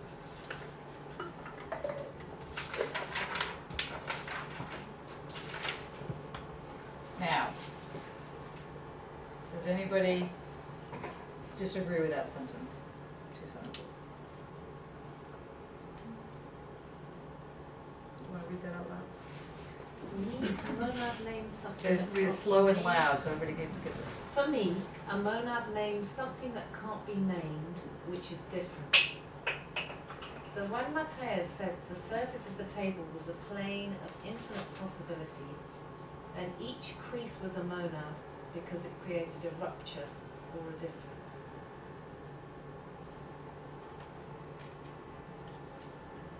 Lee, what do you think?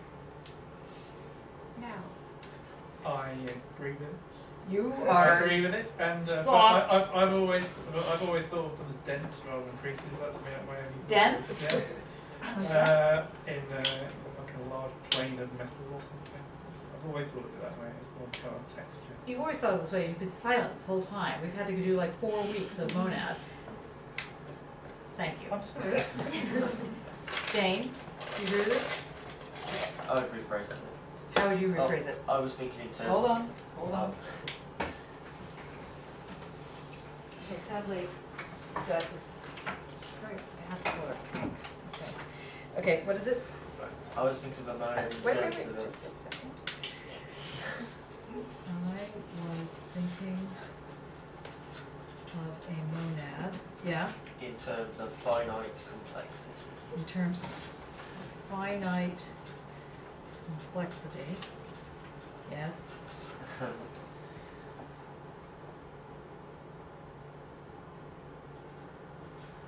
Because if you have a set of instructions, Because that's wait. You have a set of instructions that allow something to be repeated, reiterated,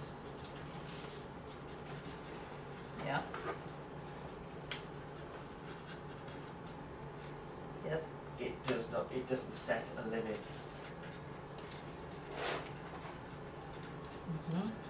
on its halting, its final cause, its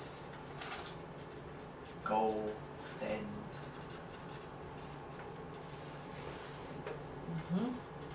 And You're like leotard. That's right. I do write long sentences. It's like you're becoming German. It's like I'm becoming Japanese. It's different. Okay, and yes. And I would consider difference as an infinite complexity.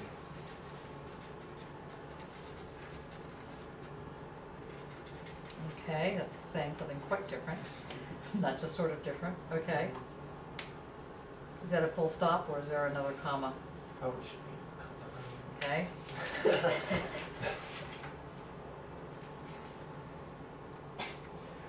The color blue.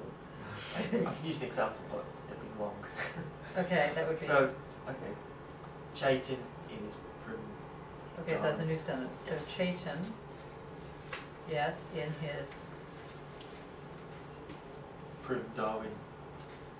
proving book Darwin book, yeah, mentions how mathematical theorems have a finite complexity. But the world of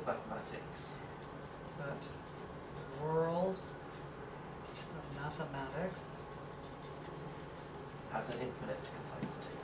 has an infinite.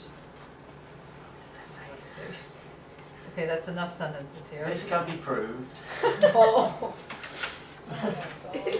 Okay, this can be proved By Gödel's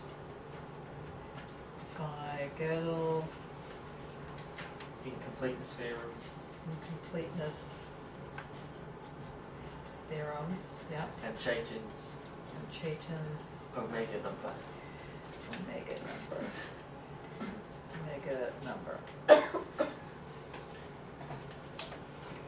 Much quicker definition. Wait, hold on, Stuart, can you just read this out loud? Good luck, go for it. Thank you. I was thinking of a monad in terms... Wait, that's too fast. Too fast, that is too fast. I was thinking... No, with feeling. With feeling. I was thinking of a monad in terms of finite complexity. Oh, you couldn't read my handwriting? Yeah. Oh, sorry. Let's start again. I was thinking of a monad in terms of finite complexity, because if you have a set of instructions that allow something to Repeat. Be repeated. be repeated, reiterated, As. it does not. Sorry. It does not set a limit. In its Feel my pain, this is what I have to do when I read handwriting. Can anybody read my handwriting? I can read. Okay. I want to try it again. Thank you, Stuart.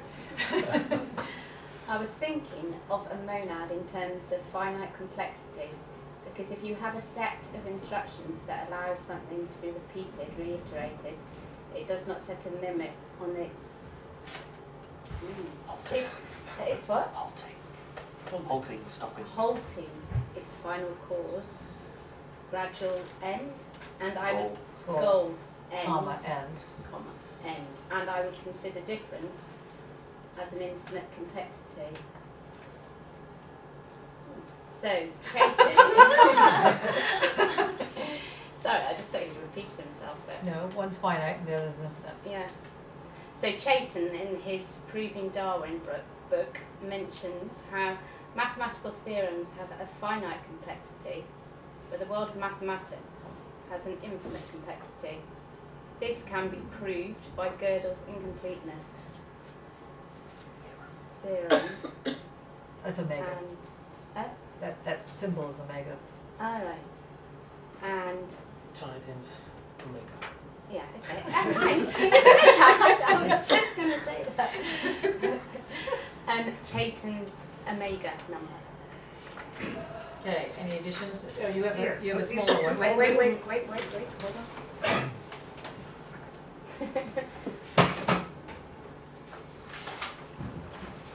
Okay, you're green now, okay, go on. On the difference between. Wait, just a second. On the difference Between finite. between finite And infinity. and infinity or infinite? Infinity. Okay, on finite and infinity, yes? One's freedom, one person's freedom, Wait, on the difference between finite and infinity. one apostrophe freedom, One. apostrophe S freedom, One's freedom, Yes. okay, yes. ends, Ends, yes, okay, where where someone else's someone else's freedom begins. on the difference between finite and infinity, one's freedom ends where someone else's freedom begins.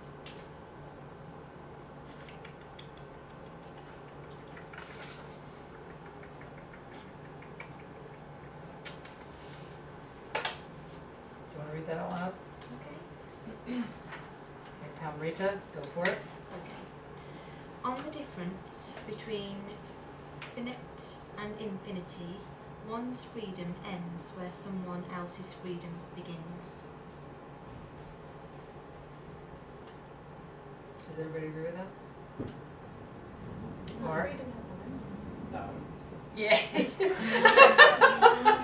Sorry, Mattia. You did so well. You did like it's almost like just a minute. You had the thing for like 49 seconds, maybe 58 seconds. How many seconds are meant? Yeah, 58. And then Mark, bing, no. Okay, Mark, you want to say why that's no? But we sort of just trying to define a monad still. This is what these things are trying to do.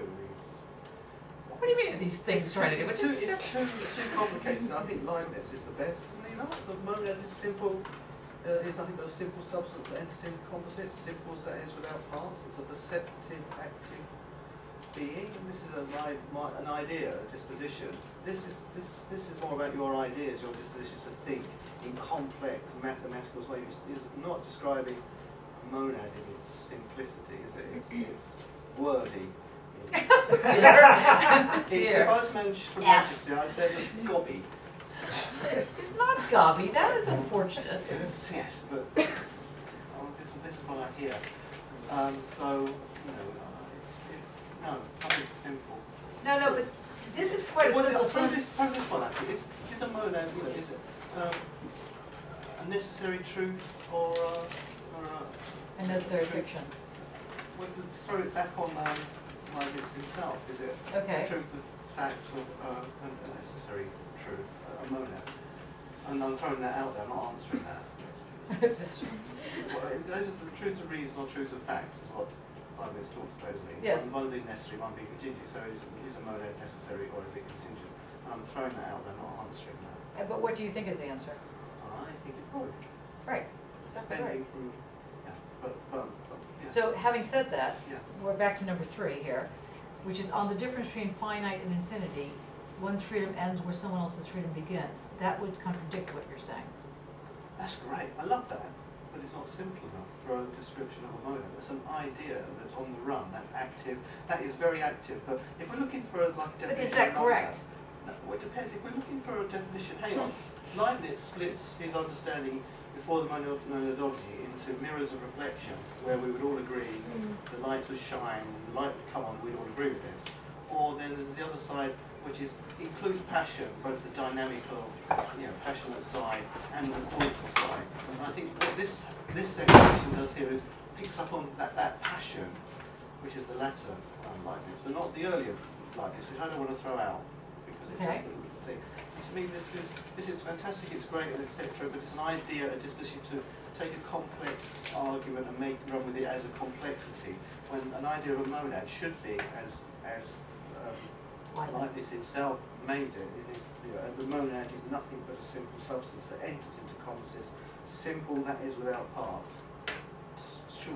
What happens after that is you taking the idea and just push it to be complex, and that's fantastic as well. That's brilliant. I want to hear that. That's brilliant. That's serious. And complex Dane mathematics taken off all over the place. But at the same time, it's not a very good description of a monad in terms of a mirror that we can all agree upon, is it? It's not something I'm not going to agree that defines a monad. But we can sing from the Hainsane. If we end with this description of the monad being simple and without parts, we are missing out all the description of Leibniz gives us about it in various other parts of the monadology or further text, where it specify how monads beside the only universal monad, which is God. The rest of the monads are created, therefore are finite, therefore are not complete. And one should never forget that the Monadology is a sum that he wrote of his thought that he wrote for a prince who wanted to have a quick read rather than having to read all the letters that Leibniz had written throughout his life. And Leibniz explains very well how, in various points, the fact that something created is finite, and he also says it actually in Monadology that the monad has qualities. So it's not quantities, it has qualities, and qualities are precisely the dimensions we're speaking of. And all those qualities are in one version of an infinite possibility.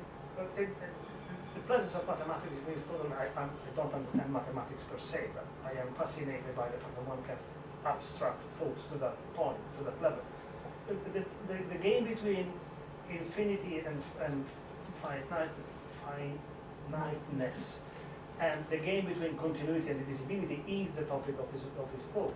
I think, but you're missing out this whole truths of reason and truths of fact, which are two different series lines.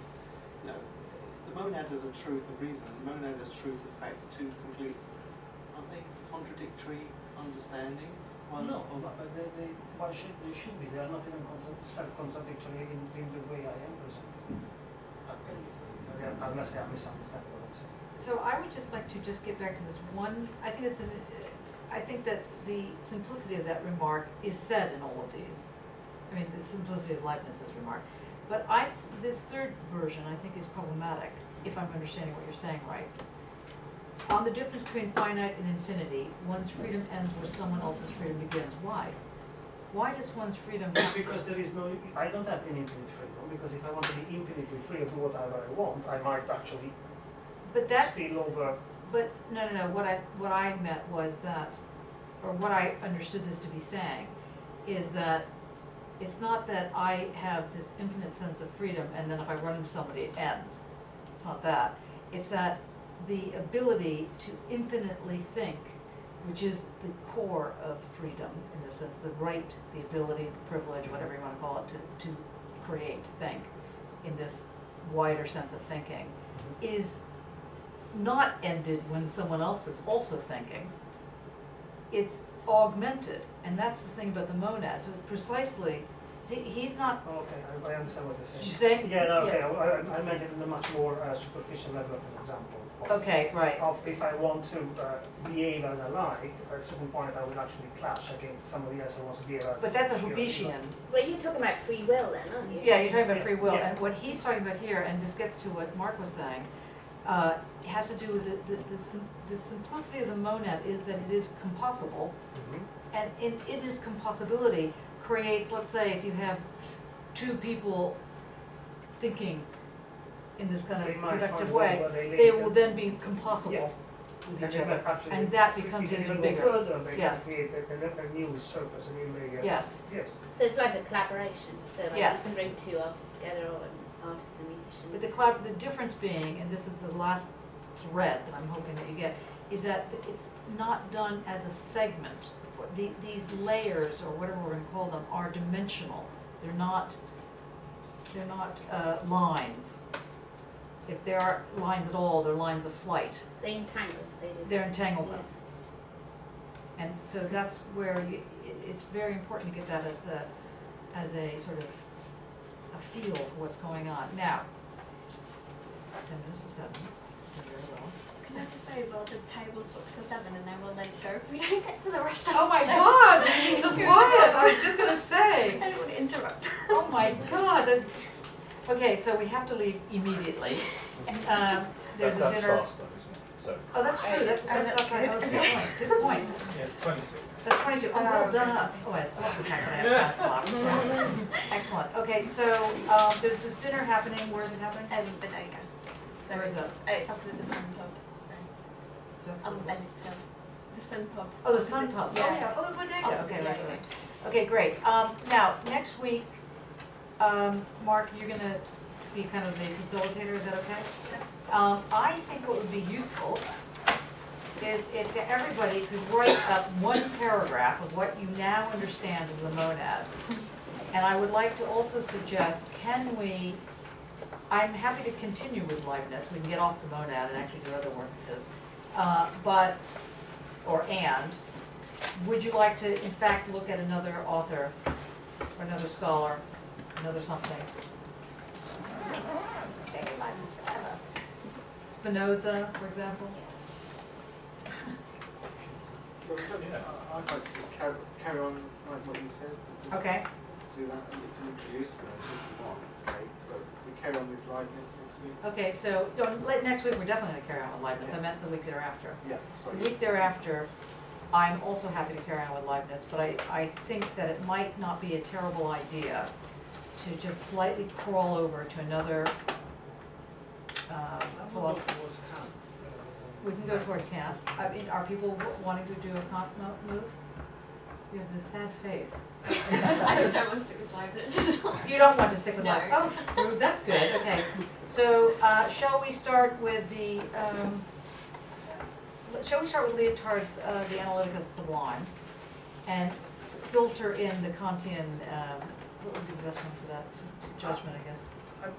One could start from the critique of judgment or from the introduction of the critique of pure reason or the introduction to the critique of judgment, because It sets all right. it sets all the laws. Yeah, let's do the introduction to the Critique of Judgment, because that would be and the first chapter, or the first, the introduction of the first chapter of the Analytic of the Sublime. This is 2 weeks. 2 weeks. 2 weeks. Next week, we close off the monad. Well, we don't close off the monad. We have a proper discussion. Didn't really get into the Chaitin. Get into the chain next week. Yeah. I think that we have to move on. I'm not saying we have to leave Chaitin behind, because we're always going to circle back to this. But why don't you present Chaitin next week? Just the omega section. Yeah, is that good? I think it would be great. I think it would be very important. Yeah, I think I've heard of proving Darwin.